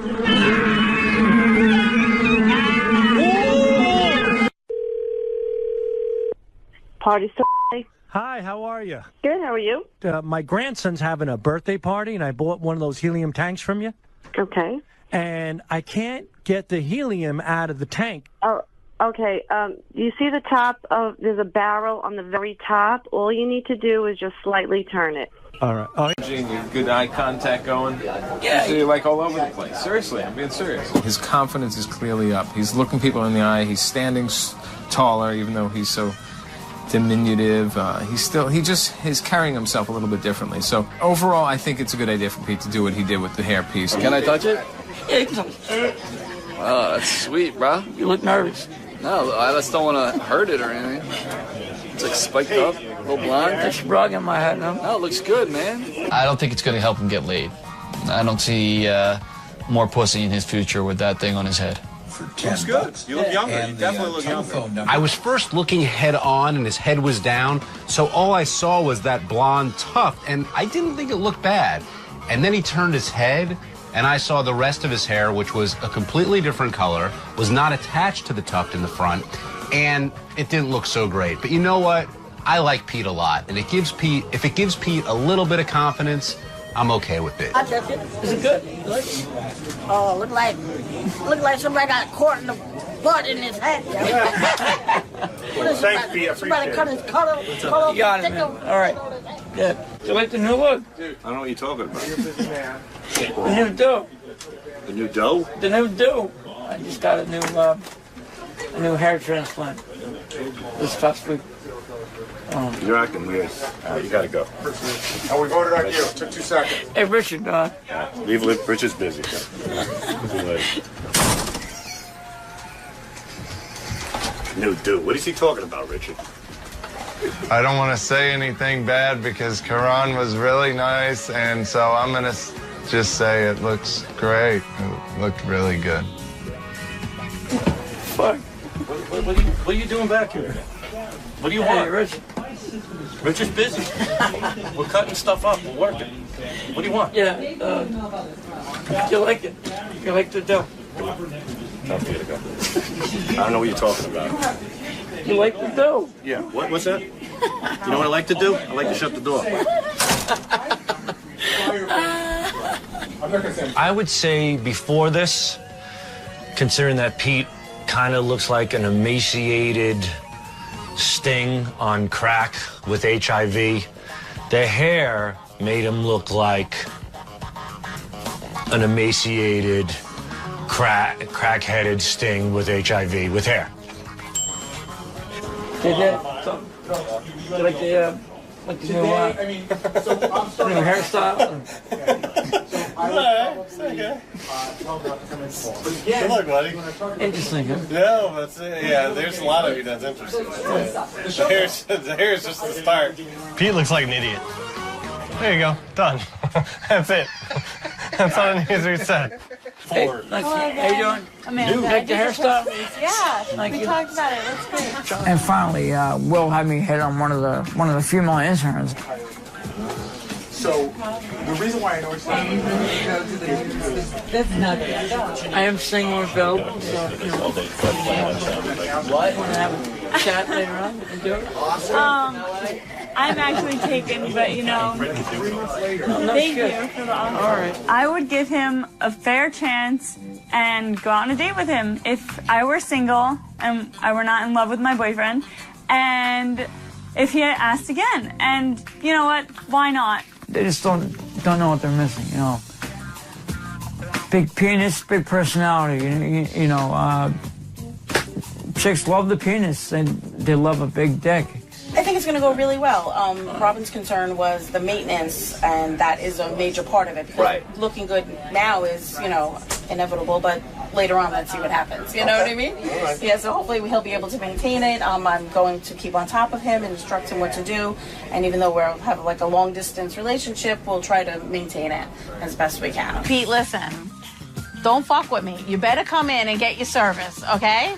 I'm gonna hook you up. I don't care how many fucking trains you gotta take, okay, to get to me. But you better come for service, and you better be looking good. Otherwise, I'm gonna hunt you down and rip the thing off your fucking head. I promise I will maintain this look. I mean, I really want to keep it going, and to maintain this look. And next time you see me, you'll see a new, improved, medicated Pete. Hey, you like my hair, girls? I mean, come on over. This is fucking sick. I mean, look at this. Look at this. I've been living long for this. You love it? I mean, come and get me. Come and get me. Would you like some fucking roses, my love? I have some fucking roses right here, my love. I should come get some of this, my love, you know what I mean? I should fuck you, Fuck you, my love. Yo, what's up, man? Yo, fucking sick show in the back, man. Fucking rocking 20,000 fucking people, dude. Just fucked up and like coked out and shit and fucking rocking on, dudes. I mean, we're going all out, man. We're going all out.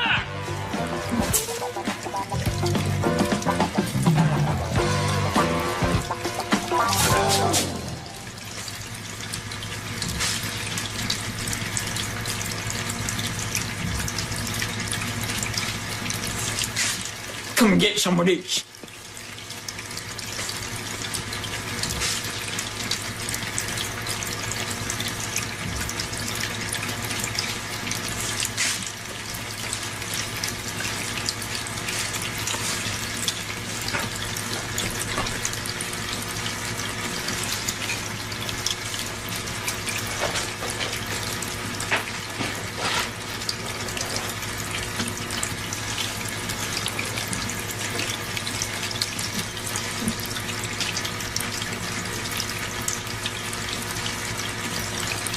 Oh, lovely, lovely, beautiful, beautiful. You look like when they put E.T. in a wig. All right, that's good, man.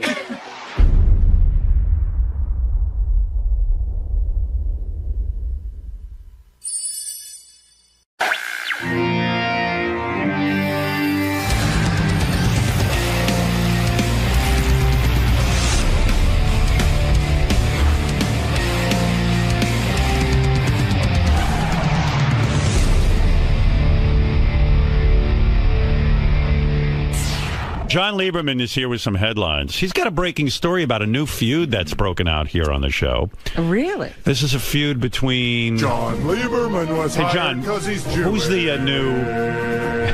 John looking at Sour Shoes. Something to look at, isn't it? How you doing, Sour? Good morning, Sal. I spent a day with Sour. That was great. You're at his house, and you said his room is like a 5-year-old.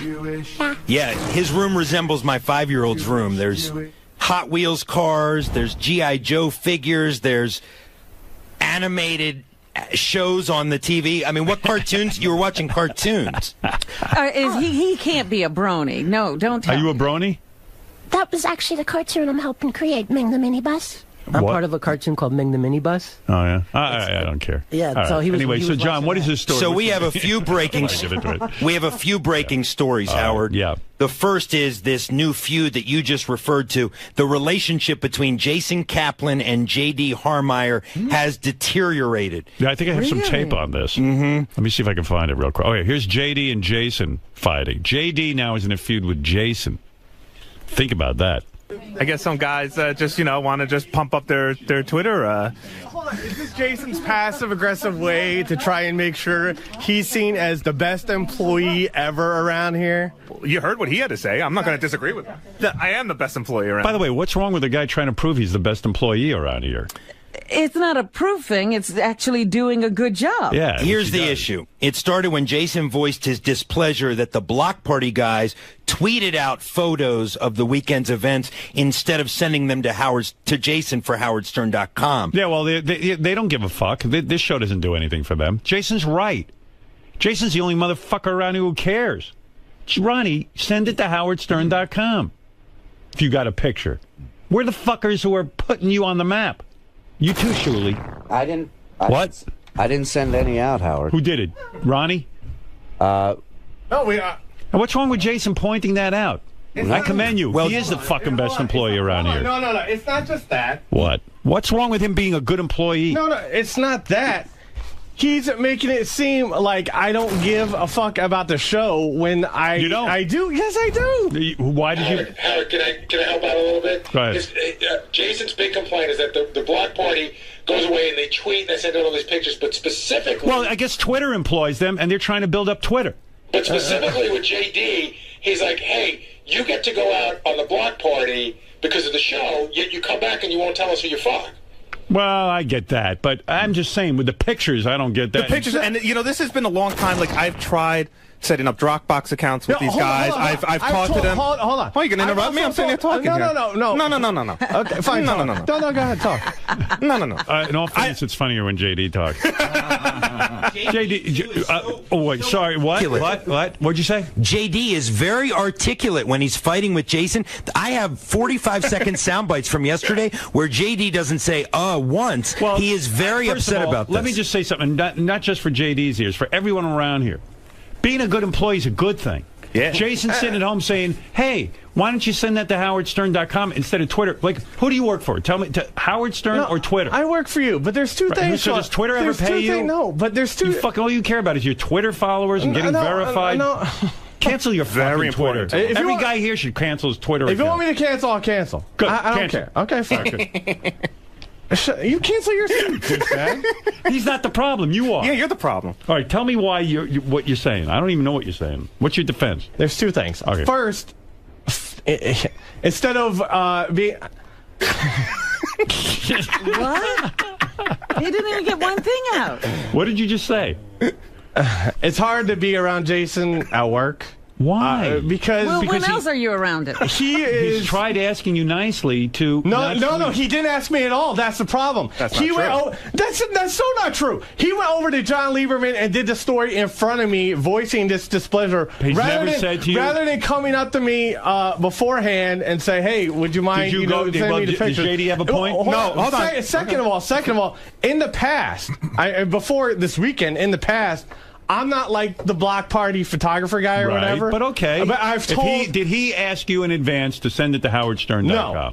I will address both points that JD brought up. Not my pictures. I will address both points. First of all, I did the story with John Lieberman as I was sitting at my desk. I didn't go find John anywhere. JD was sitting next to me. I didn't go. I was sitting at my desk doing the story. Coincidence. Before JD left for the trip, I stopped by his office and I said, hey, man, if you take any good pictures, send them my way. And I say that to him every single time they go on the trip. And by the way, I didn't single... Is he lying? No, I don't remember him coming up to me. I absolutely did. And I have in the past before. And I did not single JD out. And it's not just you. Yeah, I didn't single JD out in that art. If you listen to that, I just said in general, like I was sitting at home this weekend and I see Ronnie's got great tweets going out and all these awesome pictures. Forget tweets. I had tweets, howardstern.com. But I don't know why. So I was just venting. I was venting to the news. I admit it. I was venting my frustration. If you got good content, put it on Howard Stern. And then, but the bigger story here is that JD's not angry about this because what happened was he just started unloading on John Lieberman about things I didn't even know he was angry at me about. Now you're deflecting. Hold on. Let me get the one thing at a time. Don't worry. We'll get the geek time. And by the way, it's okay if he is a good employee. Yeah. He happens to be. But he's one of my go-to guys. I know Howard. And I know I respect him as a good employee. I love him. But when he's trying to make other people who bust their ass for this job, make it seem like they're not good employees. All he did was say to you a couple of times already. He did not. He did not. I have, and by the way, again, and I'm not even saying he can't use my pictures. I would get them up to Howard Stern so now or whatever. Do you get the point? Does everyone get the point? Yes, but who do you work for? I work for you. Who? You know that. Who's you? You, Howard Stern. Okay, Howard that's Stern. all I want to know. Do you work for Twitter? I wouldn't even go out on the block. I don't even need the block. I don't care about the block party. I love you, Shirley. But this is fine. I will just do this. It's fine if you go out, but if Jason gives you the word, hey, you send the pictures to howardstern.com, do it. I do. I have. And in the past, I've told the other people that do the regular photography for the block party. All right. This has very little to send them to Jason. This has very little to do with the block party, though. you. This has to do with a personal feud. Yes. What is the feud? It's all coming from JD. Why, JD? Why do you not like Jason? I heard it was a bad time for me to hear because I had not slept much. But I heard. Why haven't you slept much? Because I flew from Los Angeles into here and came straight to work. I don't need this block party. Yeah, way to come to work exhausted. And the block Jason, party. I did my He's fucking exhausted. work still, He's exhausted. asshole. Yeah, but I still did my work. You said you're half awake doing it. You're not giving 100%. All right. I'm done. Where are you going? Oh, my goodness. I can't deal with this fucking guy. He's basically saying to you, No, you're probably he's too not. tired for work. No, you just said I was fine. I was fine for work. I just, if I was... You said he's not making that up. You said you were too tired. I know, but he got me at a time when you're where tired, you can't be working on full force. Yeah, no, but I was fine with work. It's voicing certain opinions about other things I should keep my mouth on. Look, Because I like that Jason lets me know that you're too tired to work. I do. I like it. And you can call him a kiss ass, you call him a suck balls, but he's the kind of guy. He's my go-to guy. yeah, I know. Because I don't want to what? be in a feud with him at all. Then why did you? All right, then don't be in a Because I feud with told me. you. Say you're sorry and wind it. Are you better when you get full sleep? I Yes don't or no? know. You don't know if you're better? Yes. Are you a try better to be, worker? No, I try and be as good as worker as I can whenever. My job sleep or not comes sleep. first. This radio show It comes is. first. I know. Even when America's Got Talent, I only work on it when I'm I off know. from here. How? I know. You don't. I know. I was asleep at 9 o'clock Sunday night. What time's your plane land? What? That's a good question. What time did your plane land on? 3 o'clock. Yeah, No, then why are you so tired? Well, part of I the got problem. here straight from Well, 'cause fucking he was airport. jet lagged. Well, no, Howard. I got here straight from the airport, douchebag. JD did come straight from the airport. Part of the problem was the reason why JD was more tired was because JD prefers to fly on Virgin Airlines. No, I flew JetBlue this time. Will you let me finish, please? What is going on around here? JD has asked the block party organizers to please book him on Virgin Airlines because it's better for his sinuses. So he didn't get a Virgin Airlines flight this time. So he did not have a good flight. What do you mean? Which is why he was more tired. See, this is Jason over laughing because to get some more attention. Oh yeah, I'm the only one who finds this funny. Virgin finds... No, you're over laughing because this is your MO. Virgin Airlines is better for your sinuses? Yeah, it tends to be, yeah. But I flew JetBlue. I flew JetBlue this time, and it was fine. There's nothing there. There's nothing there. Come here. What? You bumming out? Yes, because I'm dealing with him. Look at me. What'd I do? Who loves you? Who loves do. you? Right. And I love you too. I love the show. All right, so he's but I don't like dealing with Jason. Jason's making you a better employee? No, he's not. What are you going to No, do with he's the not. pictures now? I He's won't telling tweet you, any more don't pictures. Don't be sleepy. Don't be sleepy.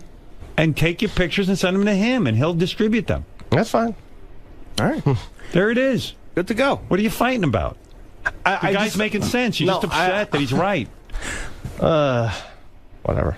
I don't like him. Never mind. You I laugh will at say- everything. He's laughing too. Both you two idiots laugh. I'm not laughing. I'm having a good You're time. mad at him because he's having a good time laughing? You laugh at everything. I'm not laughing. Listen to me. Yeah. Apologize. Thank you. You were wrong this time. I apologize to howardstern.com for providing the content first there. And considering I run howardstern.com, I accept your apology on behalf of the entire staff, which is me. All right. But JD, you think that Jason is much too condescending. You're not the only person who said that, but you've said that. Yeah, I do. That could be a little condescending. That's true. Little. But yesterday, I don't know. I was doing a news story with John, and you blow up, and then I go home. I'm listening to the news stories. He's not even yelling at me about the block. By the time I get home, it's past me being a kiss ass. Now he's screaming about Geek Time and how I book guests on Geek Time. I'm like, he clearly has a lot of issues with me that came out with this blow up. But does seem you do. Jason away from work is a lot different from here at work. So I don't think that's true. Well, yeah, no.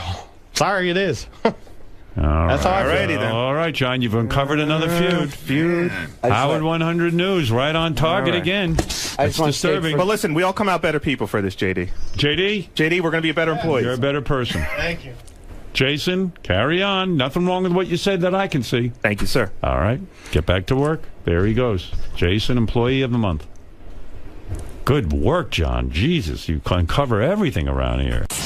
Jason. Yes. How much of what just transpired in that studio is genuine disappointment for JD's picture taking and failure to communicate with you?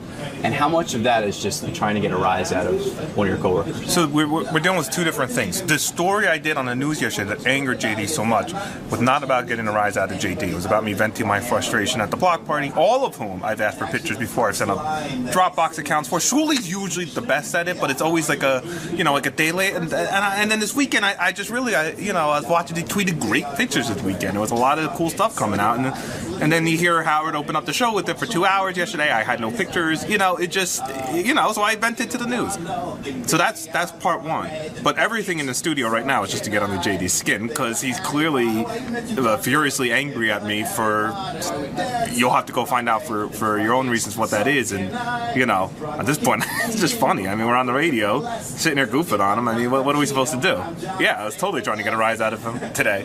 Why wouldn't I? And you even got Howard on your side. You even got Howard to pile on a little bit. I didn't get Howard to do anything. Howard knows I'm right. Listen, I told my news story. The reason JD reacted so harshly to it is because he knew I was right, and Howard backed it up on the air. I just sat there and agreed with everything Howard said. You seem genuinely dejected. Is that because of Howard siding with Jason? Or just the way the whole segment played out? Probably just everything overall. Just I really don't want to be involved with Jason, period, and I really wish I hadn't said anything, because you can't win. You just can't win.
Perez. Hello, good morning. Looking good, man. Oh, thank you. I'm happy to be here. You know, when you feel good and you're happy, you look good. It emanates from you. Oh, thank you. All right, right this way, sir. Hi, nice to see you. JD was wrong, Jason was right. So what brings you back today, man? What are you promoting? Well, I always love coming to chat with Howard for no reason, but I'm in New York, and I'm here for at least a little bit longer. I'm doing a musical, which is really exciting. And not just gay people are into musicals, women and some straight dudes too. Yes, there are some straight dudes that like musical theater. Maybe Howard does. Do you know if he does? I know he likes to do parodies of musicals and other show tunes. Well, there you go. This is kind of like what my show does. It's called Musical. And it's kind of like Saturday Night Live with songs. So it's super fun. An interesting take on pop culture, celebrities, politicians. I play myself, I play fictional characters, I play real life people. It's been a blast. A satirical blast. A satirical blast in your face. Boom. All right, man. We'll see you in the studio. All right. He's lost 90 pounds, he says. Good for him. There's been a lot of rumors that it was like plastic surgery. I don't think it was. He says no. I don't think it was. I don't think you can. No, I agree, but it was in that kind of shape from plastic surgery. Hey, Perez, how you doing? Have you lost more weight since we last saw you? Well, I was talking to Gary, actually. I showed him some photos, and I don't weigh myself, Howard. I just look in the mirror and I'm like, how am I looking? But I have abs now. You were fat when I first met you. I was very, very. That's an understatement. I was obese. When I first met you, you were obese. You had started the website Perez Hilton. I became interested in it. I remember a lot of people didn't even know about it at that point. And you've grown into a big business. But you were kind of a miserable, unhappy guy. I didn't know at the time that I was unhappy. Right. And not that I would say I was depressed or awful or anything like that, but now that I'm healthier, I'm definitely happier. Actually, I'm one of those cheesy dudes now. Like, I'm going to say something that... Go ahead, say it. Oh, I was in yoga the other day. Right. Talking to my yoga instructor, and I said to her... Actually, I tweeted about this yesterday, too, a little Perezism of saying, I said, you know, I believe in this concept of yin and yang, in that I can be really deep, but I can also be very superficial. And the fact that I have abs now makes me a lot happier.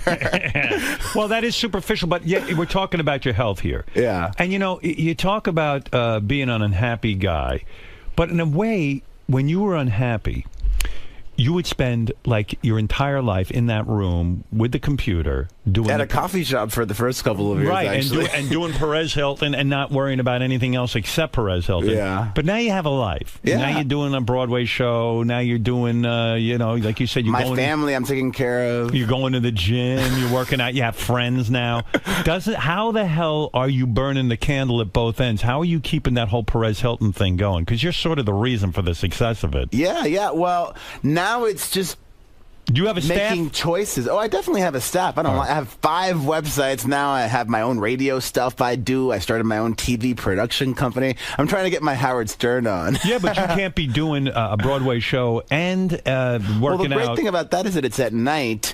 I'm working out twice a day. Right. I don't sleep that much. But that's okay. Like I love when you love what you. How much sleep do you get, Howard? Not much. All right. When you love I love what I do, so I'm not complaining. So when I follow you on Twitter, a lot of times it's pictures of you now shirtless. Most of your pictures now involve your body. I said this a couple of years ago. I said when I have a banging body, I'm going to be nearly naked all the time. There are pictures of you in your diaper. There's a picture. Diaper? Yeah, the other day you took a picture of you. Does he wear a diaper?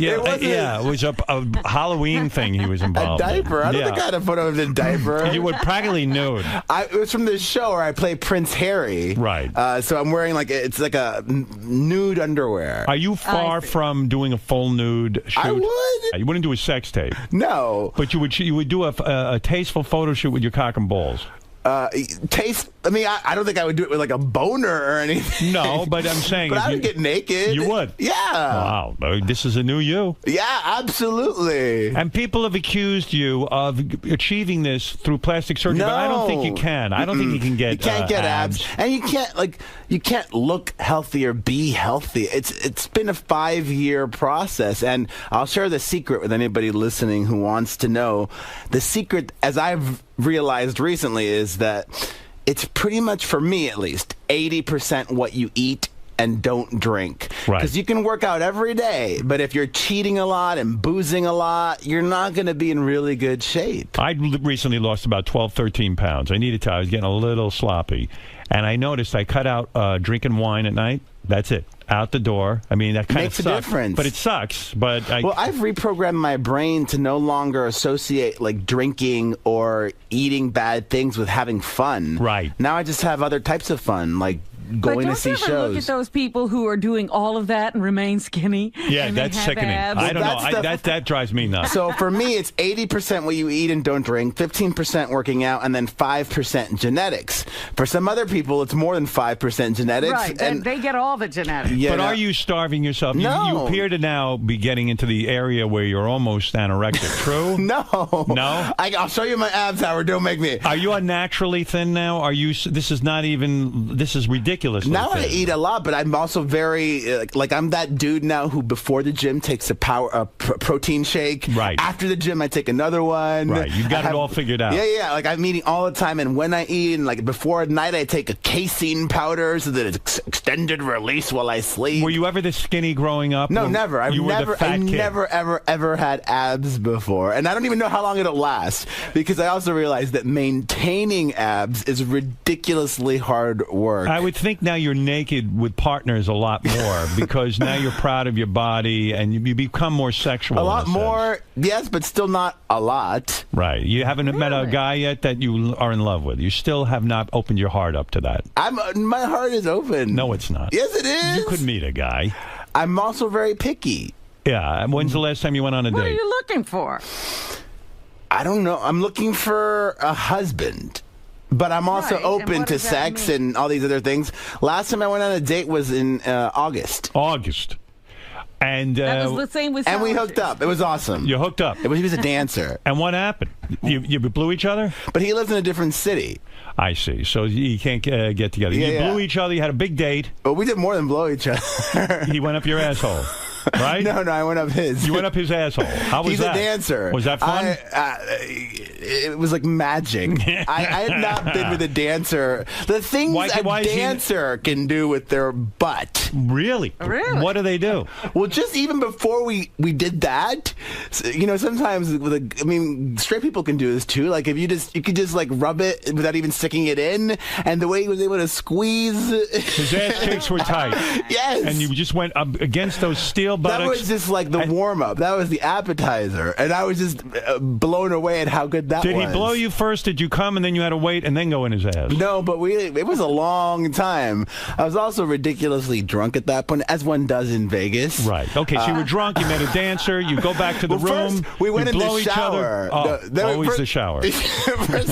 Well, why not? Get clean. All gay sex starts in the shower. Well, this sounds like a very exciting guy, good-looking guy. Why not husband material? Well, he lives in Vegas. So what? He's in a show. I'm not going to move to Vegas. Have you been calling him? Have you been talking? We've been keeping in touch, and I'm in New York now. Right. I'm open to hanging out again in the future. One of the things, cheesy as it may sound, that I've been working on in 2012 is to be more open. Right. So I'm trying to be open to experiences, to people, to opportunity. He's probably looking at you at this point, as odd as it may seem. You're a sugar daddy. You've got a couple of million in the bank now. I'm not interested in being a sugar daddy. Well, you could relocate him, move him in with you. I also want to try and find an equal, and that's also one of the somebody who's also a producer. He had the potential, and I'm not dissing him, and he's a great guy. He still is unsure what he wants to do in the future, like when he's done with the dancing career. Right. And you're at a different point in your life. When somebody has uncertainty about their professional life, that can manifest itself in unhappiness.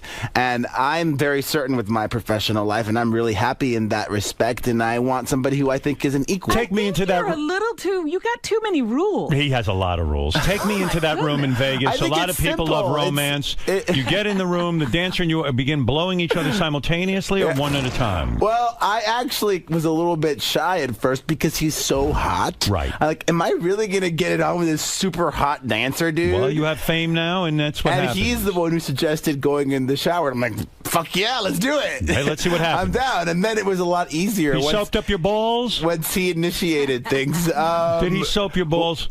All over, not just the balls. So he washes out your asshole, your balls, everything, right? And that feels good. Yeah, it felt really good. And you don't blow a load when the guy's washing your asshole. Actually, he said, bend over, I want to eat your ass. And I was a little uncomfortable with that just because you're with like a first-time person. You don't know what smells. Well, I don't like being in the... Not that makes you inferior or anything, but you have to surrender some control to do that. And you're more masculine that way. You like to be the man. I like being in control. Yeah. I'm a control freak in every aspect. So he says, I want to eat your asshole. Enjoyable. He announced this to you in the shower. Yes. And he didn't use the words, I want to eat your asshole. He's just like, bend over. He said, bend over, and then he starts kissing your ass. Yeah. Literally. And that's in the shower.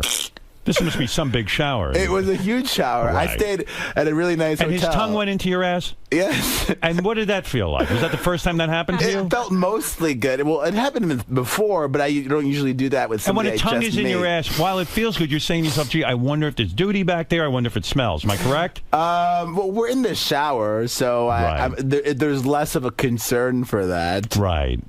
Good. All right, this is a positive experience for you. Before that, it hadn't been a while. Is he jerking you off? Wait a second. I had a pretty slutty summer, which I'm very proud of. Perez, when this guy's tongue is in your asshole, is he massaging your penis at the same time? He is. Oh, each other. Each other. Yeah. I can't even figure out this position. You're massaging his penis while his tongue is in your asshole?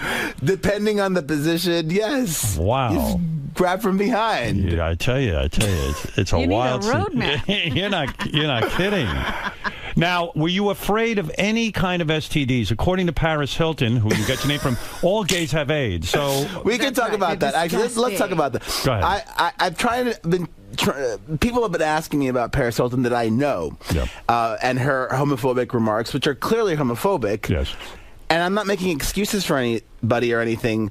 The thing with her, though, is unlike somebody like Jerry Falwell or the Westboro Baptist Church, who clearly are making inflammatory statements on purpose. Or Ahmadinejad, who's just said at the UN yesterday that how can America tolerate gay people? Only a society of wealthy capitalists would tolerate gays. I think Paris last week was just being ignorant and not hateful.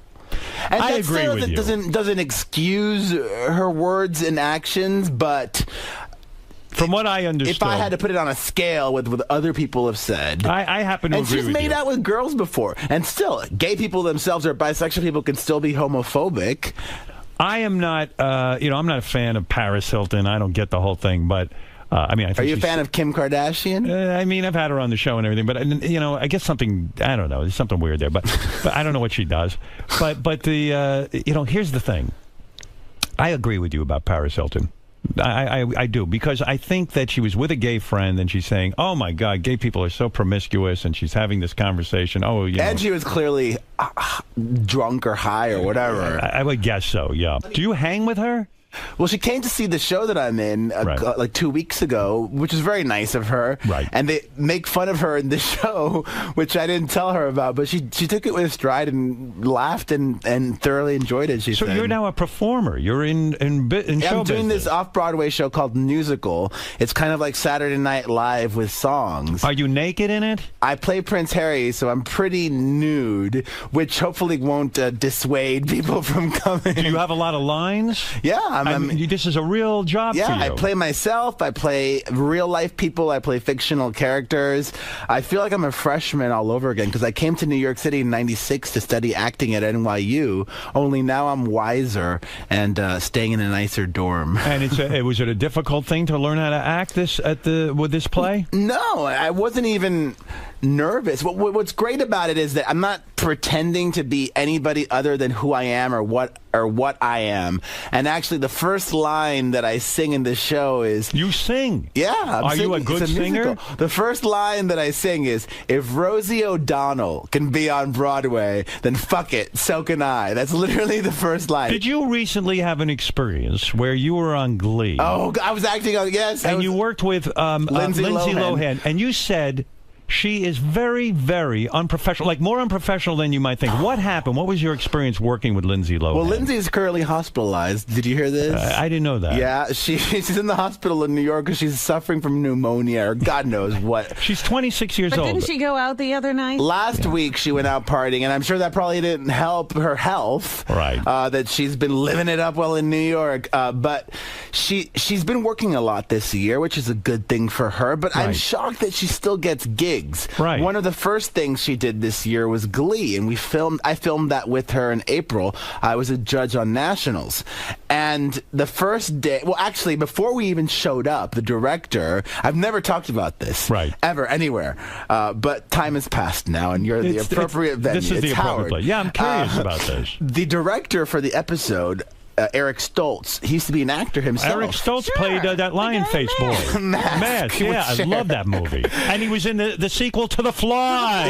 He was. And I love Brindlefly, and I love Fly too. He was in Pulp Fiction. Remember He was in Pulp Fiction. Now he's directing. Why am I yelling? He's directing a lot. He's directed a few episodes of Glee. Right. And before we showed up, he personally emailed me and everybody that was a guest star on that episode saying, the way I like to work is I want people to come off book, meaning completely memorized, knowing all of their lines. Oh. So I came completely off book, knowing all of my lines. Lindsay, that first day of shooting, didn't know her lines. And how book means. Yeah, but how could she How could she expect? I mean, this is a girl who's acted. How could she expect to go in on a movie and not know your lines? Sometimes she thinks maybe people think, well, I'll learn it while we rehearse, because you still have to rehearse it before you start That's shooting. True, yeah. And she did, but even after rehearsing it, she still didn't know all her lines and kept having to ask for prompting of what am I supposed to say now. So while you're shooting, that she's was saying, "Give me a line." The first day, Yeah. right? And that went fine enough. Okay. Then the second day of shooting was a few days later in a different location. Right. This day, the second day, actually the first day didn't make any headlines. Right. The second day, actually, people were reporting because it was in a big auditorium with a lot of extras, like dozens and dozens of extras. And she showed up over 4 hours late. Maron. Over 4 hours. Are you like, how do shitting you me? show up that late? And then her publicist. And what is the excuse? What did she say? Her publicist released a statement saying that there was a miscommunication about call time. Oh my I'm like, God. please. Oh my- It's printed on a piece of paper. Oh my and then God. it gets worse from there. And this is a girl who she needs work. I know. You would think that she would. I showed up early every day. Of course. Because I wanted to show that I'm a professional, that I'm appreciative for the opportunity. 4 hours late. At least. It might have been a little bit more. So she finally gets into makeup. And then it gets worse. So we're judges in this performance number. Me, Lindsay, and Rex Lee, who was on Entourage. Right. And she couldn't even be bothered to sit with us. And the majority of the time had her stand-in sit there while they're filming. And then, because she's like, oh, they don't need me until they have my close-up. But I'm sitting there, and so is Rex Lee. That's so rude. That is. It's very rude and unprofessional. And what is Eric Stoltz, the director, doing during all of this? He's probably like, what the fuck am I dealing with? He's trying to keep the cast happy because one of the other actors, Dot Marie Jones, blew up because Lindsay's unprofessionalism slowed everybody else down, and then they're going to have to be there later. Well, you know what? You know, she's right, whoever that was. Yeah. Because, I was thinking about it. Like if I do another season on America's Got Talent, and you don't know yet if you're Sharon, doing it. I'm thinking about it. And if Sharon doesn't come back, and they get somebody else in there, another woman or something, I'm available. or you, Perez. The only thing I expect that person, I don't even care if I like them or not like them. I just expect them to be on time and be professional. Well, for me, being on time is being early. Right. I try to be early. Me too. Because our time is valuable. And I'm successful in the business. I could probably pull a prima donna thing and get away with it, but it's so fucking rude to everybody. I don't know how you live with yourself. Big productions, but too, if you like saw that, or anytime. But if you saw Lindsay Lohan's mother on Dr. Phil, you see where this behavior comes from. It's irresponsible behavior. I know. And then it got even worse after that. Then when she did sit down to film her close-ups, she kept taking numerous breaks to go to either to the bathroom or to go smoke or whatever, and wouldn't even ask for permission. Just got up. She just got up and left. And what do you do during that? Everybody's like, where's Lindsay? Where's Lindsay? And then you just keep shooting, and then you try to shoot around her. But you're a ballsy guy. I'm surprised you didn't say, hey, because if I was working in that, I would have said, listen, honey, you're late one more time. I'm not only leaving, but I'm going to make sure everybody in the fucking world knows how unprofessional you are.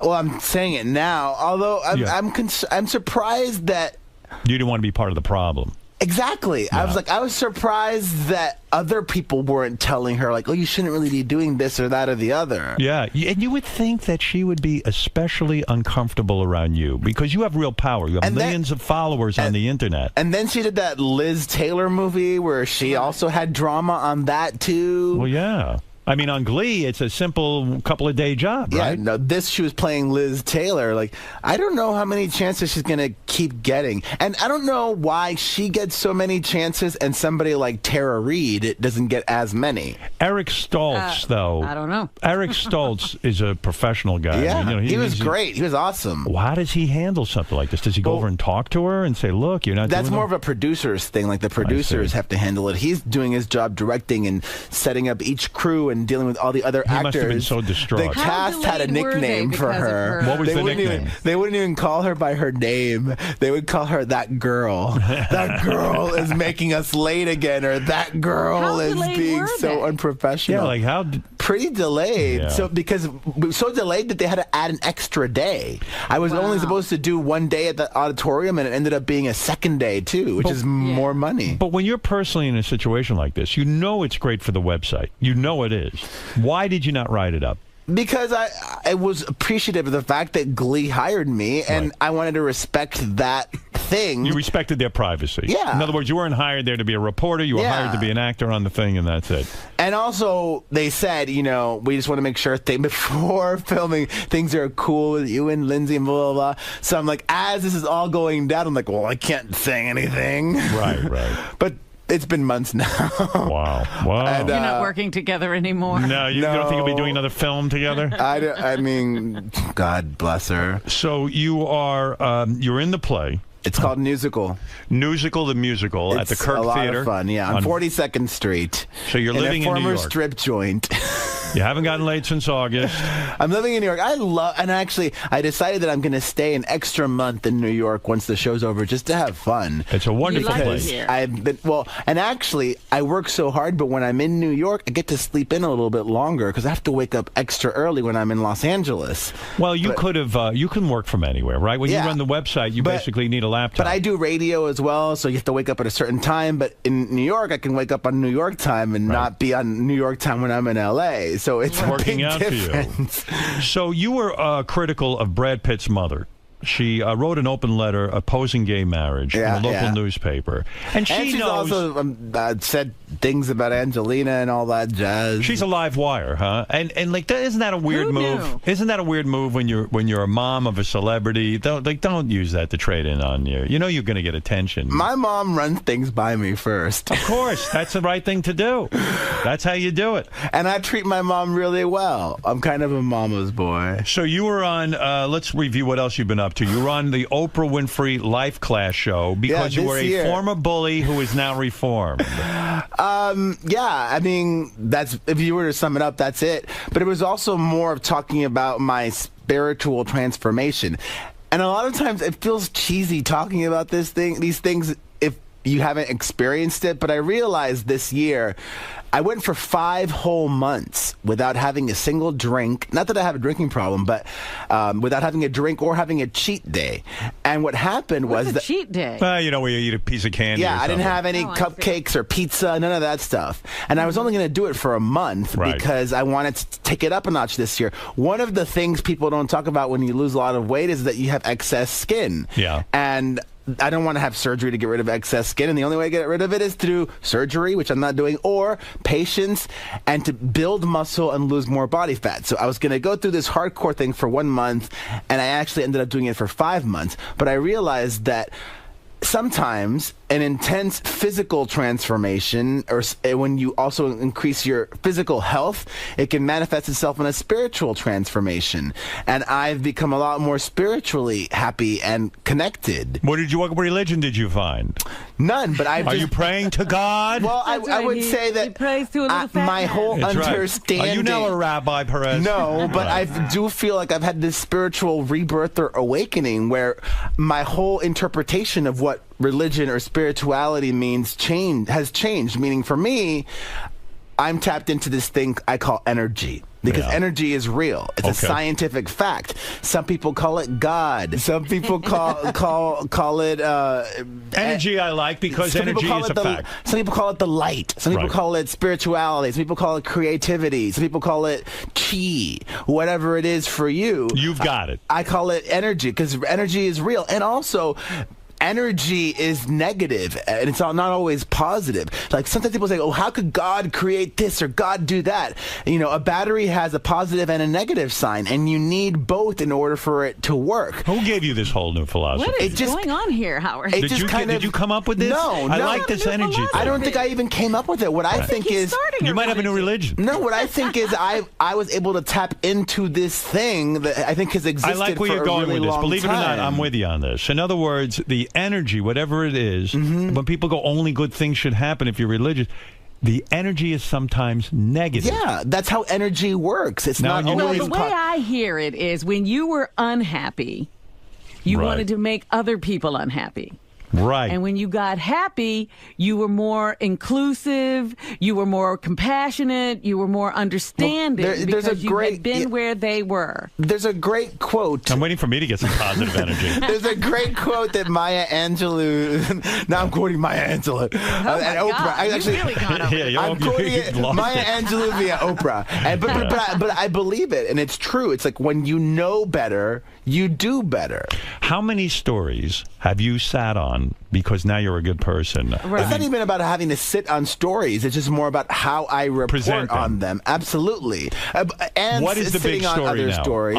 What is the story you're Well, following it's still girls out of control. It's still, unfortunately, now it's Amanda Bynes. now? She's interesting. Whom I'm really shocked by because I know her really, or I knew her really Right. well. She came to my birthday party many times. We would go out and meet up for dinner and So what stuff. do you think happened? What happened to her? She Clearly, flipped out? clearly, I don't have proof, but in my mind, it's drugs. You don't know, though. Or alcohol. I haven't seen her do drugs, but Is Amanda Bynes going to top Lindsay Lohan as the biggest fuck up in Hollywood? biggest fuck up of 2012 thus far, yeah. But the real fuck up is always Lindsay Lohan because she had a huge career and she really No, fucked she's up. the biggest fuck up because she doesn't learn from her mistakes. Right. I feel like every time I'm on, Howard, we're talking about Lindsay Lohan. You're right. When is that gonna It's end? a broken record. Yeah. At least Britney Spears somewhat got her act together. What is your take on that? Does she have her act together? Well, I think thus far I've been enjoying her on X Factor. On X Factor, right. But it's also been edited. When the live shows start, it'll be a different story. Right. But don't you find it odd that she's always making faces? I love that. You like the faces. Oh my God, in GIFs. I actually did a whole photo gallery of Britney's faces. That's one of the reasons to tune in, all of her faces. Do you like Mariah Carey, Howard? Yeah, I actually You met her through the and, show? and she was actually very Howard nice. America's Got Talent? Yeah, she seemed very nice. Why? Do you Mariah does not like me, and I'm surprised in that... Because why? You're a gossip columnist? Well, I've said some things that are critical of her, but the thing I Well, find... so have I. I know. The thing I think is interesting about Mariah Carey is that she claims to have a great sense of humor, but I don't know if she really does have a great sense of humor. Well, maybe she's like me. I have a really great sense of humor, unless it's about me. Other than that, I'm fine. I'm very sensitive, too. Just because I can make fun of somebody doesn't mean I dislike them. Right. I want to set the record straight. I actually love Mariah Carey. You like her music? Yeah, not you're a all of her fan. music. Right. Like her new single stinks. And it bombed. Did you say that on the website? Yeah. Well, that's why she doesn't like you. But I'm not going to lie. I can still be positive, and I'm not But you saying understand why she. But you understand why she would be upset by that. Yeah. Absolutely. You know what I'm saying? Absolutely. Yeah. Yeah. So you can't really turn to traditional religion because you're a gay man, and religion has been very, very. They've not been inclusive to gay people. Let's be honest. Not Catholic at all. Church Or is they not- haven't been inclusive to a lot of people. That's right. A lot of things, yeah. You know, and it also upsets me that so many people still in this day and age use religion to hate others. It's amazing. That's why I like the word spirituality, because you can be very religious but have zero spirituality in your life, actually. Right. Yeah, that's true. That is really true. I see a lot of that. Yeah. You're saying a lot of it's most of the people in the world are still using religion to hate. Robin, thank you for correcting Perez. You're absolutely right. I mean, we've got the whole world carrying on about religion and whether nations should exist and if we should blow people off the earth. That's right. Well, listen, Perez, you're doing well, and Thank I you, like Howard. that. I continue to follow you on Twitter. Thank you. I follow you. I see. How's Beth? Beth is doing very well. And I see Beth was at the opening of the Metropolitan Opera. Beth went to the opera last night You didn't with her want two to go to the friends. opera? She went with her two friends, Andrew and Daniel, and they went to the opera. And can you believe I didn't want to go? Look, it was a school night for me. Why weren't you there? You want to know why I wasn't there? Number one, look, what am I? I mean, that opera I could throw up from, but. I hadn't heard of it before. It's like an Italian one. Il Trav. I don't remember. Who the name. Traviata? Yeah. No, not the Traviata. It was a different one. Well, you know what it is. I didn't see what it is. Yeah. If I didn't have to work the next day, I might have tried going. You know, why not take a nap?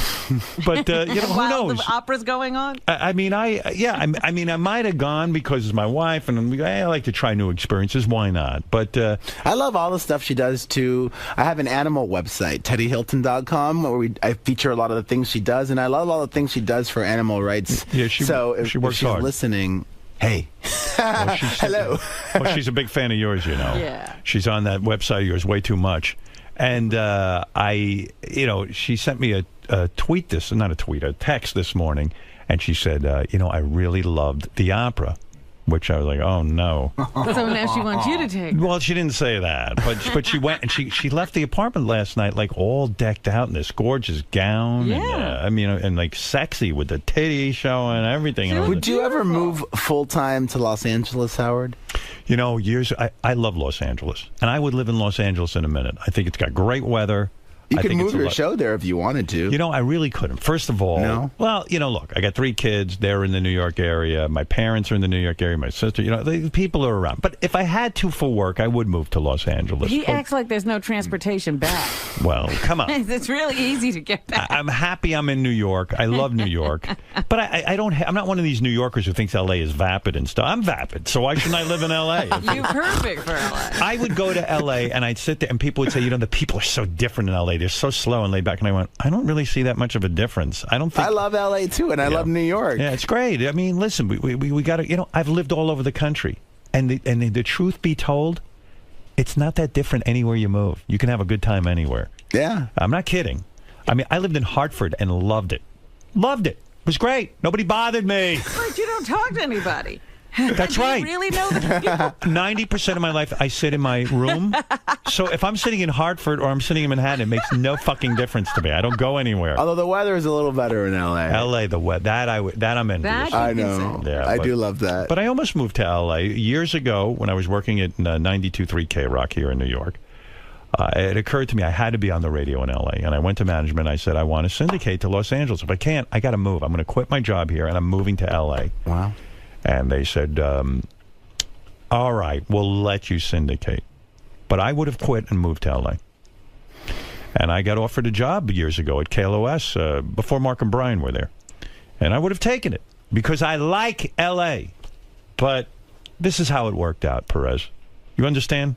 Yeah. Well, I was just thinking of the whole America's Got Talent thing and you being there. I mean, you can do both, but also then if you were in LA, you could even do even more TV stuff. Believe me, if you wanted to. I don't want to do anything more. It's enough. No, I'm really happy for you. You're doing well, and you're a nice guy, and I'm always a good time. Howard. Always good seeing you, Perez Hilton in Musical the Musical. Why don't you go over and see him at the Kirk Theater? For tickets, go to musicalthemusical.com. Check out Perez at perezhilton.com. And he is looking for a husband that will eat his asshole. Yeah, I think you're into it. You like it. There's lots of potentials on Broadway. Yeah, I bet. Well, I would think you're a real catch. And you're doing well. You're on Broadway. You're in movies. You're all over the place. You got it all going on. You gotta go to the opera. Wow. Girls love that. Thank you, Howard. How you Good doing? to see you. Yeah, you're in shape, man. Look at got you. Abs. I got abs. Look at that. Now, you did get rid of the belly fat. That's what I can't get rid of. I still have, it's still, especially down, in man. the You did the whole back. thing. No fucking scars. It's natural, but I feel so good. That's good. I'm in shock. It's really Did you have a is that gut really like me? See, I got this. Yeah, I've still got all that. No, you don't. You look good. Prez. So much. I want to come back when I'm not promoting anything because I want people to know that I would come back if I have nothing to promote. So I'm here through mid-November, Howard. If you want to hang again. You just like bullshitting. I could co-host. I'm not trying to take Robin's job. But I could tag team with Robin. You just enjoy sitting in there and bullshitting with Howard and the gang. Howard, I mean, I don't want to blow smoke up his ass, but he really is a legend. And being here, it's just so awesome because he's the best at what he does. And I always leave so inspired. Being inspired is a great thing. And it's so far outside the realm of your typical promotional tour. Like, you're just... Well, I would just be happy being here and not promoting anything. Right, just without that hanging over you. And then we can just talk about anything, really. Actually, we always do, but... Right, I was going to say, so much was made today about your transformation, spiritually, with your weight, physically, also your attitude. Are you worried about walking that fine line because you made your living, or at least initially, on being so edgy and saying controversial things? Well, even though I'm being more positive, I still upset people, and people still saying tweets like, "Oh, you're going back to your old ways," or "Why'd you say this?" or "Why'd you do that?" I'm not trying to please everybody. I don't need to be liked, but I don't want people thinking that I'm, contributing to people being mean or hating or possibly worse things. You can be controversial and positive at the same time. And I am, kind of inherently. All right, good luck to you, man. Thanks for stopping by.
I'm on the new iPhone, and so what I liked about it was you could watch. Gary sent me a link to his new TV show. He has a TV show on the internet. It's called They Call Me Baba Booey. They Call Me Baba Booey on the Nerdist website. And so I was in my car, and I could, I put it on. I was on 4G. And it streamed perfectly. The problem is Gary's show is so fucking awful that I literally lasted a minute. I really wanted to watch Gary's show. What are you talking about? It's so. I'll tell you why. And I don't want to be cruel. I want to be like I'm a judge on AGT. I want to be constructive. Okay. And actually help him. Yes. Because he's been around me long enough to know how to broadcast. First of all, Gary's new show is a gadget show. He reviews gadgets. And he's very excited, again, with the Sonos. Oh, Sonos. Again, it was his new show. Sonos. I love Sonos. So fucking I love Sonos. He starts to talk about the Sonos. He doesn't talk about... When Gary talks, he's kind of interesting. When he reads, he's horrible. So instead of getting up there, and he could get up there on this stupid TV show that no one's watching. It's on the internet. Doesn't have to be, quote-unquote, so professional. Yeah, why write it down? It's all written. You could tell he's reading off a teleprompter. It's just numbingly dull. You want to hang yourself. I was in the back of a car. I had nothing to do. I'm stuck in Obama traffic, UN traffic, whatever the traffic was. And I go, let me finally watch Gary's show. Now I have time. I'm doing nothing. And I turned it off after a minute. And he has this other horrible habit, which I should point out, if you watch this show, when he's reading off the teleprompter, I guess he wants to appear like he's not reading on the teleprompter, so he lifts his chin and he points it up to the sky, so you're looking up his nose and at his neck, and it's like, Gary, look into the fucking monitor. Look into the TV camera. Look into the teleprompter. Talk to me. Talk to me. It's just one horrible... Now, by the way, I only saw a minute of the show, and I wanted to hang myself. That's how bad it was. So based on a minute... Based on a minute, I could... I appreciate that. Gary, when you talk about these gadgets, you're an interesting guy. Right. Talk about it. Why are you reading? You're a horrible reader. You don't have that finesse. And it really is kind of dull. Why are you not talking? You don't. You have special points you have to remember. Yeah, I guess I tried doing it the other way, and it was a little, but I think to stop saying slow down. You talk too fucking fast anyway when you talk normally. Take a beat. He can not fill a space. Yeah, it's the internet. Nobody's, like you could just kind of sit there like you're hanging out with me and go, hey, I want to show you how Sonos works because I think it's great. What I'm going to do now is I'm going to play a song. Now look at the screen.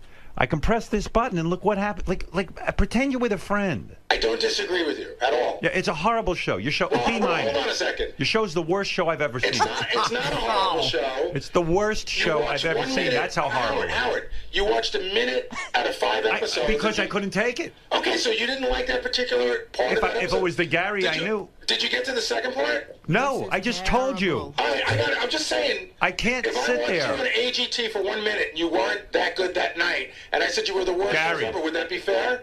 No. I'm just saying. I never was bad on AGT. I'm a professional broadcaster. No, I wasn't. I'm a professional broadcaster. I know how to do it. And I'm trying to teach you. Stop getting defensive. You don't have to attack me. I'm probably, Gary, your boss is probably one of the most successful broadcasters in history. I agree with you. I'm not. But you're gonna defend yourself by saying you were bad on AGT? No, I was terrific on AGT. I'm not saying you were. I'm saying you were horrible on your show. That's all. All right. That's it. Okay. Big deal. That's no big deal at all. Now I know why Gary gets bored in Vegas. He's a fucking bore. Bores himself to death. Where is that show? Do I have it? Here, you want to be bored? Everybody want to turn off the radio? Here. Here's Gary from his new show. They call me horrible. Yeah. Oh. Baba boring. And Gary is an interesting guy. That's what's crazy. And I don't know, is there a producer on the show? Someone who can give you direction? There is. Yeah, well, doesn't he turn to you and say, Gary, when you're reading, it's like that MTV audition. You hadn't heard the MTV audition. And with the teeth and the Boutier kind of delivery, I mean, it's just not, it's ridiculous. It's not Gary.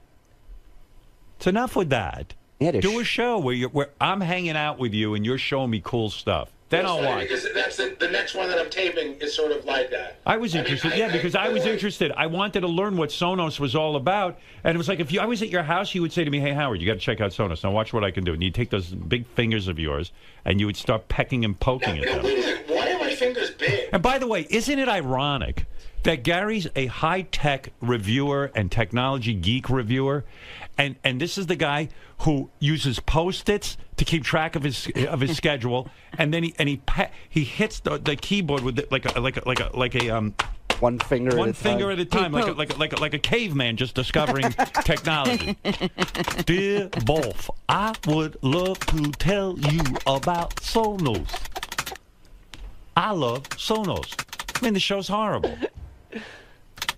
And it's all over the place a little bit too, right? Well, no, you didn't sit through because later on... I don't care about Sonos, but if I was at Gary's house and I had him explaining to me why it's so great, I might be interested. And he's reading off this teleprompter with his chin in the air. Well, it starts not even looking at me. It starts with gadgets, and then at one point he's reviewing like award nominees for Emmys and stuff. Look at the chin up in the air. That's it. Look, I'm not making this shit up. Oh my goodness! I've watched 30. He reads the whole time like that. How come he's in that position? That's crazy. I don't know, Gary. What's that all about? Because he's reading. I think it's Bob, and I'm not in that position all the time. My head does Bob. Yeah, Bob. You know what I mean? Like I'll start talking, I'll go, and another thing. You know what he looks like? He looks like a man who was in a car accident. You know, they put that halo on you. Right. You know, they prop you up. It's not even natural. I'm watching this show. I go, is anyone helping Gary with the show? Is anyone going up to him and saying, Gary, this isn't working? Not yet. The reason my head is up in the air is I'm sniffing for gazelles. It's a work in progress. There's a lot of moving parts. Yeah, I'm helping you now. I know you think I'm being mean. No, I mean, I actually don't. No one could watch it. You're not telling me anything that I haven't noticed and I have been working on. Well, then why would you put this show out on the internet? Well, what do you mean? Go redo it. Redo the whole thing. Every week. So take this one down. Trust me, you do can't, it over. There isn't a human being who could get through this for 10 seconds. It's doing you no good, and now I'm turned off to your new show. Like I mean, I don't know that I'm coming back for a second viewing. Well, after listen. If you Oh, put I know. I'll waste more time trying to see if Gary got better. Listen, if you put a minute into it, then that's what you get. All right. But Whatever. I don't expect to have you back, but that's fine. If you tell me you stop reading, maybe I'll watch it. I'll let you know what I do. Take this one down. You can't take them down. Yes, you can. Delete it. Iran took down YouTube. You can take anything. You can't take it down. You can't take it. It's impossible. All right, here's Gary. Get ready to be bored. Look at Sal. Oh, my God. Sal's got the Gary mask on. He's got posters all over himself. All right, here we go. Sonos All Room Audio, buying music you already... Oh, it's unreal. Sonos All Room Audio, buying music you already own, and more tuners from iDVR, all on the next... What did he say? Something about tuna. Wow. I mean, he's reading, and you'd think he was on a network show where he needs to read. It'd be so cool. You know, like I subscribe to some of these. Like there's a guy called the Nikon guy. I'm a Nikon shooter with a camera, and I like to, you know. And the guy, he gets on and he goes, "Hey, I'm reviewing the latest Nikon equipment." He goes, "So look, you know, he's like a guy. He's talking to you. The guy, he didn't read off a teleprompter. The guy can't even afford a teleprompter." Mark Seliger, the well-known photographer, does a video podcast of some sort. He sent me a link to it. It was fascinating. He talks to you about photography. He interviews different people. This is a guy. He's not a broadcaster. Gary's been around me for 25 years. I don't learn a fucking thing.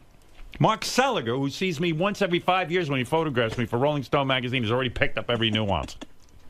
Where is Gary headed? He's saying that like he's running to catch a train. Well, you know, we got a great... Yeah, we got... Oh my God. That's what I said. When he reads, he speeds up. You would think there was an urgency about this. He couldn't just get on and go, you know what? We got a really cool show for you tonight. I'm going to talk to you about Sonos. In 30 seconds, I can tell you why this is so great. I'm going to make you want it. And then also I'm talking about, I don't know, whatever. I don't even know he said We tuna. couldn't even understand the rest of it because it got so fast. He's going to review tuna fish. Thought I heard Sonos All Room VCR. Audio, buying music you already own, and more tuners from iDVR, all on the next They Call Me Baba Booey. Oh, and you hear those teeth clacking. Next. Those lips and teeth are fighting each other. It's worse than JD and Jason going at it. Those lips hate those teeth. It's like the Crips and Bloods. Oh, my God, yes. Crips and Bloods, his teeth and his lips. All right, now, wouldn't you have turned off already? But okay, now you have to sit through and wait for Gary on They Call Me Baba Booey, and then he starts. Do you know anyone who still buys CDs other than Susan Boyle fans? I haven't bought a Oh, my God. Zinga. Wait, you just skipped Who wrote that? Actually, this sort of doesn't make your point because you skipped the Sonos part. I don't know why. I don't know. JD did this. JD couldn't sit through it. JD, what happened to the Sonos part? Just give me the whole... Can you just put up the whole show, and we'll see how long we can last? Are you saying that you have... JD, what is it? Come in here, JD. Another mush mouth. They took Gary's video down in Iran, by the way. Yeah, the Iranian government just announced it. Stop. You're torturing us. Did you start playing the second clip? Yeah. Okay, the first clip is Sonos. Oh, it is? Yeah. Oh, I see. There's more to that. Yeah. Oh, okay. All right, got it. All right, we got to go back to that first clip. Hey, it's Gary Dell'Abate. Oh. You know, chances are you have a PC or a laptop at home filled with your digital music, including iTunes, Amazon Music, and more. Oh. There's also a good chance I was like, oh. Subscribe to one or more digital music providers like Pandora, Spotify, and of course Sirius XM. Oh my God. I'm going to go down every music delivery system known to mankind. We know all this. There's the gramophone. Why can't Gary just say, hey, I think Sonos is really cool for playing There's music? cassettes. Yeah. There's 8-track tape, which was invented by a man named Lear, who invented the Learjet. So I'm sitting here thrilled to myself that this is streaming perfectly because I have 4G now on my new iPhone. And I'm like, there's no reason for me to have 4G if I'm watching shit like this. That's what you're streaming. I wanted to turn it off already. Listening to your digital music wirelessly throughout your house is easier and more affordable than ever before. Yeah. With a system like Sonos, it's also now available at a level of He's so professional. Mary, you have to come see my new show. It's so I bet you poor Mary's got to watch this shit. No wonder the woman's shell-shocked. Mary, take your head out of the oven. She still doesn't know what happened. She got married and she still doesn't know what happened. No. It's been a miserable 20 years. I'm watching Gary's show and I'm dying for like one of those telephone call modems, you know, like we had in the old days where, it stops and starts. You're saying traffic was more exciting. People were wondering what led to the blackout in that show, Revolution. It's Gary's internet. They took off all power. Shut down the power. We have to get rid of Gary. No, seriously, you would not still be watching? And if it wasn't Gary, you would definitely have turned it off. Well, I would hang in there because it's Gary, you know, like I would try. All right. Quality, sure to satisfy the most serious audiophiles. It's like I'm at school and he's reading to me. But he started so much faster. Sonos is known. Do you know, if what it's it's known, like? then why are you telling me you know about what it's like when you were in school, Robin, they call in a kid and the teacher would say, okay, get up and read from your textbook. Yeah. And then that person gets up and first of all, they're a little shaky when they read out loud. Right. I mean, this is what I feel like a guy's reading to me from a textbook about Sonos. You know what? It reminds me of those book reports. Yeah. The other day, first of all, I would like to give a review of Sonos. Now, you know there are many music providers such as Amazon, Spotify.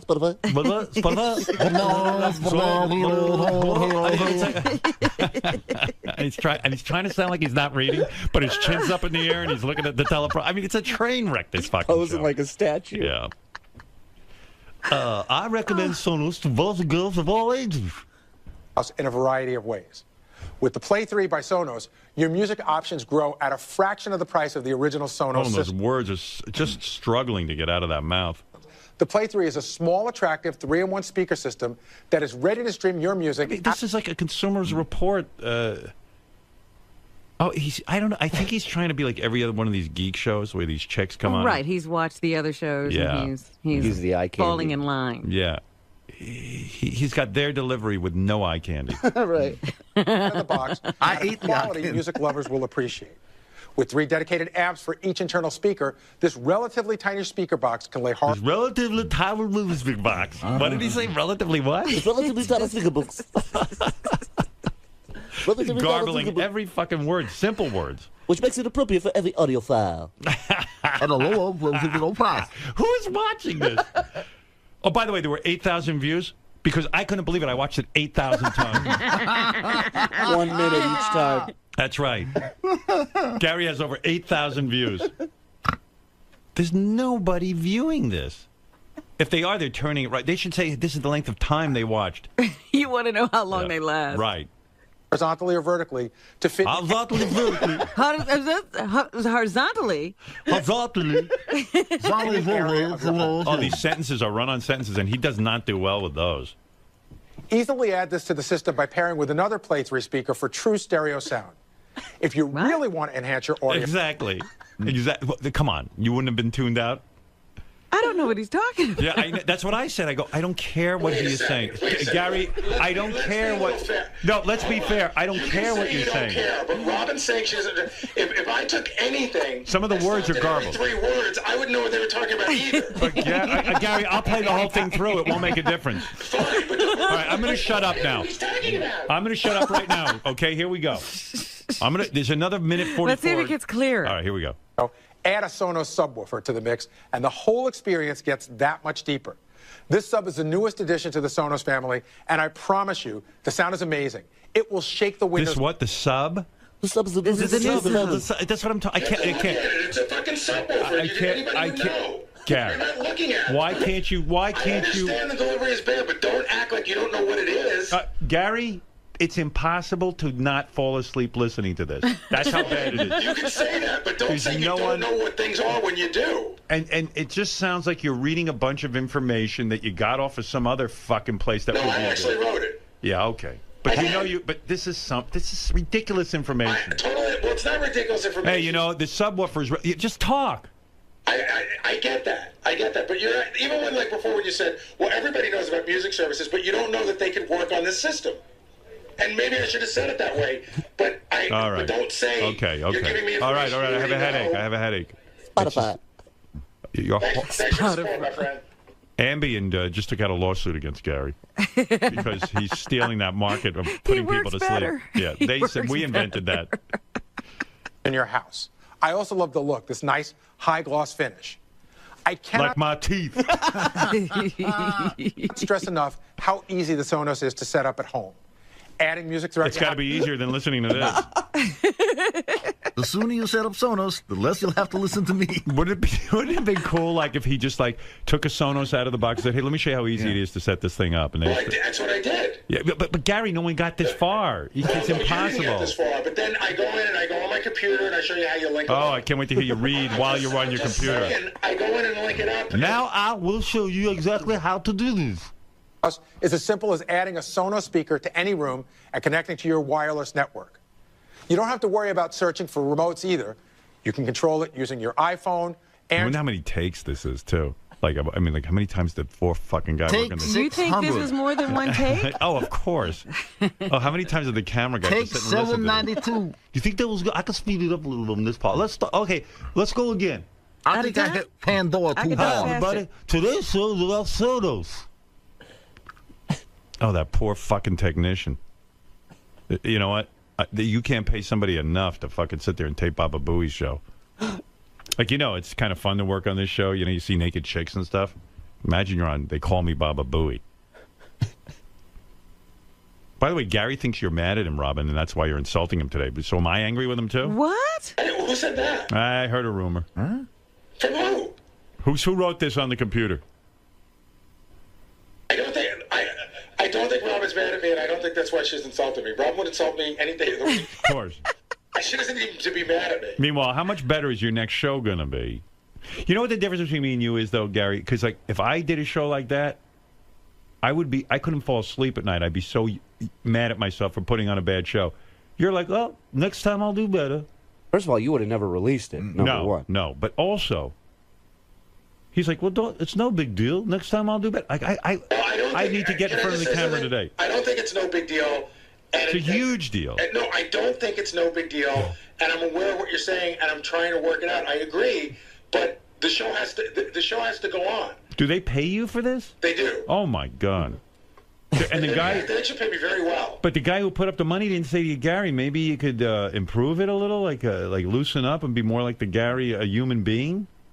Like maybe you shouldn't. I mean, he doesn't know that this is bad. No, that guy doesn't lose sleep either. They seem to be fairly happy with You know what? Because whatever this Nerdist page is, like they'll be out of business. Gary will be out of business. Everyone will be out of business. Actually, the guy that owns it just sold the company to Legendary Films, who makes Batman. He's making a movie. Wow. I mean, it's not a shit company. Maybe I'm not that good on it, but it's a good company. Well, I mean, I guess they're smart that they're getting publicity right now because we mentioned the fucking website 50 times and. I didn't ask you to mention it. No, I know. And in a weird way, this is promotion for them to talk about how shitty their show is. Well, there are other shows, aren't there? Right, and everybody's going to go on to see just how shitty Gary is when he puts his chin up in the air. It is kind of funny to see that I'm right. Subwoofer. New sub. Android or even a tablet. The interface is beautifully laid out, and even the least tech-savvy No one's bored. in your family will The easily be able interface. to... And even the least tech-savvy of it. But the interface, how am I supposed to deal with interface? Well, I'm saying who talks like that. But do you know what the interface is? It's the program that you work off of to work the whole system. But you're talking to people who don't know anything about it. Talk to them. I'm talking to people who have an affinity for a tech thing. Yeah, I'm not talking to but Gary, people who don't care. there are people who are interested in Sonos who aren't, they just talk like a person. I agree, but I think that people who come to this have a little... I want So to see set a up little... Okay, thank you. This is extremely easy. Sonos gives you a disk, you pop it into your computer, you put the software in, and they have a really great interface. So right now, I've Why got... is everything Sonos with him, by the way? Unlike my face, they have a great interface. Again, Howard, the system's been around for a while. Yeah. They just came out with this brand new No, software. I'm just saying, every time I talk to you, it's about Sonos. But in this is the newest thing. This thing just came out. All right. So I'm talking about that. Next week I'm talking about, well, I didn't want to bring it up because who knows what you'll say. What are you talking about? Next week I'm going to talk about the newer version of that running watch that I use. Of the what? The running watch. Oh, the one I've thrown out already? Because it fucking can't, it doesn't work? Of course it works. You can't work it. Okay. Can't wait Well, to if see you that. keep using terms like interface, he's never going to learn. I got to have it a running watch. You literally press one I don't know, man. It don't work You anymore. press one button. I did and it. It tells you where you are. And then that's it. It's like the world's simplest watch. Beth hates the running watch so much that she won't even let me wear it. That's how I'm sitting out there battling with it. I'm battling with this fucking watch. I could have done my whole run by the time I get this thing set. By the time it finds a satellite. Robin, I said thank you for Howard. I sent him a $200 watch, which he threw in the garbage. Yeah. But it's so simple Piece to of use. shit.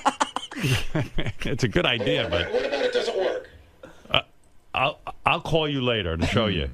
I'll walk you through it. I mean, I'll show it's you. fine. I just don't like it.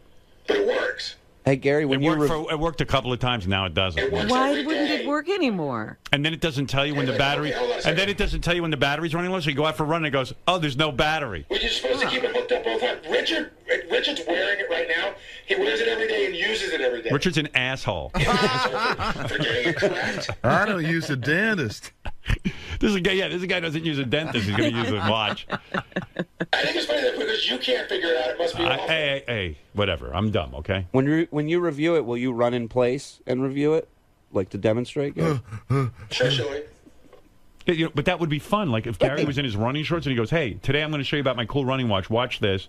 We're going to go on a little half-mile run and Let's go. Something." Yeah. I mean, they put it's Gary standing there in front of a green screen, staring at this fucking camera with his chin up in the air, and his reading. hands are all over the place too. His hands I didn't notice that.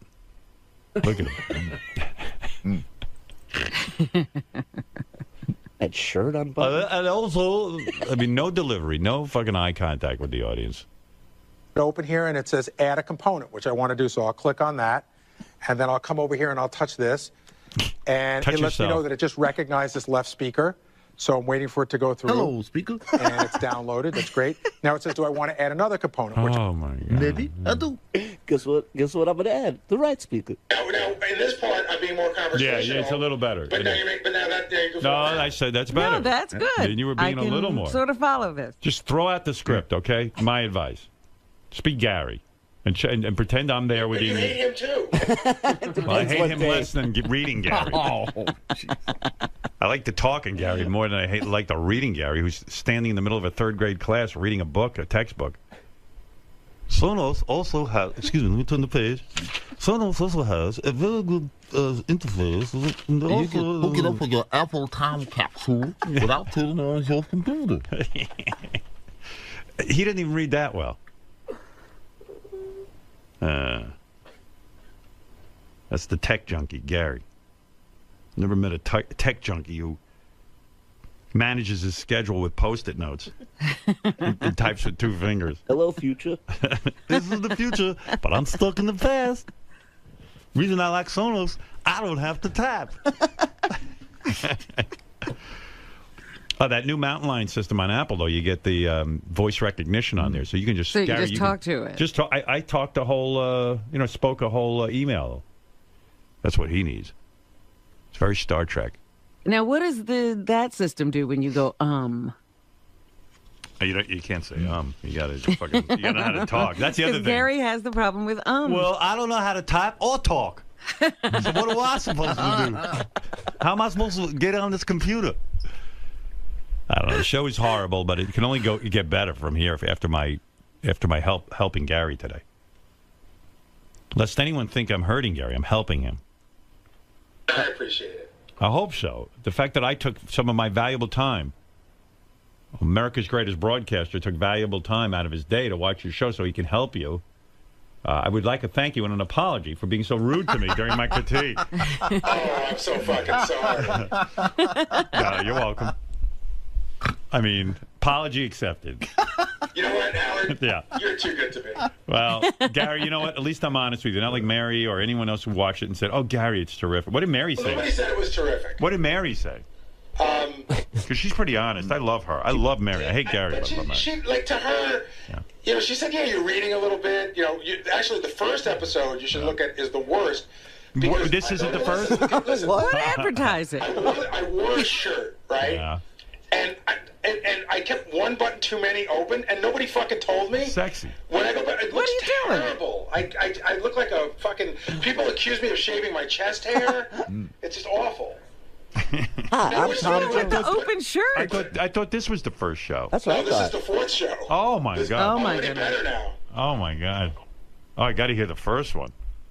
What was the topic on the first one? That was Apple TV and the Warren Littlefield. Oh, JD, get me that one. But you gotta watch it. Oh, I got to see what the first It's on the 3. Baba Booey shout out page in gray. But Wolfie's here also. All right, enough with him. Really? We get the idea. That was the 4th show, Robin. Oh boy. This is where he was better already. Where was his chin on this one? I can't believe he was wearing a shirt and he opened too many buttons. What's going on there? Well, I don't have a wardrobe advisor. Nobody told me. Nobody told me. No, there was no mirror available. There wasn't. There's no fucking mirror. The place we were shooting was hot. It was like, I don't know. Today's show is from Israel in the desert. That would be pretty funny. I'm if you here just in opened Death up your Valley shirt with opened up your Apple shirt TV. completely. Hello from Hassa. Hello, my name is Disco Gary. So you're trying something new. You're transcending your love of technology into a web show, and I'm branching out. Yeah, and you've been largely supportive of Howard's other endeavors, Robin's other endeavors, everything. Are you pissed that you weren't getting the same love back this morning? No, because you don't get love around here. You just don't. But having said that, many of the things that Howard said were true. He's just got this really passive-aggressive move where he goes, you suck, you're awful, it's the worst piece of shit I've ever seen. Hey, man, I'm just trying to help you, though, because I love you. That's why I'm trying to help you. Right. But I understand it's not where I want it to be yet. But I don't think it's as awful as he says it is. Did you take any of the criticism constructively? That is to say, when Howard told you to just be Gary, be more natural, be more off the cuff. I mean, I did, but it's nothing new. It's something that I've been working with the producers on, and I shot a show yesterday, and I'm doing another one next week, and it's something I'm working towards. So I'm doing what Howard said, but I was doing that already anyway. How about some of the ideas Howard threw out there that makes it more interactive, like you actually using the watch? Well, I don't know that I'm going to actually go for a run with the watch on, but yeah, I'm going to take it outside. I'm going to show it how I use it, and I'm going to be more interactive with it, no doubt. Are you worried at all that Howard and the crew might be in your head during your next taping? No, I mean, I was already in my head. Like, again, Howard didn't tell me anything this morning that I didn't already know and want to fix. It's just some of the ways he said it to you were a little bit brutal. Yeah, it's all out of love.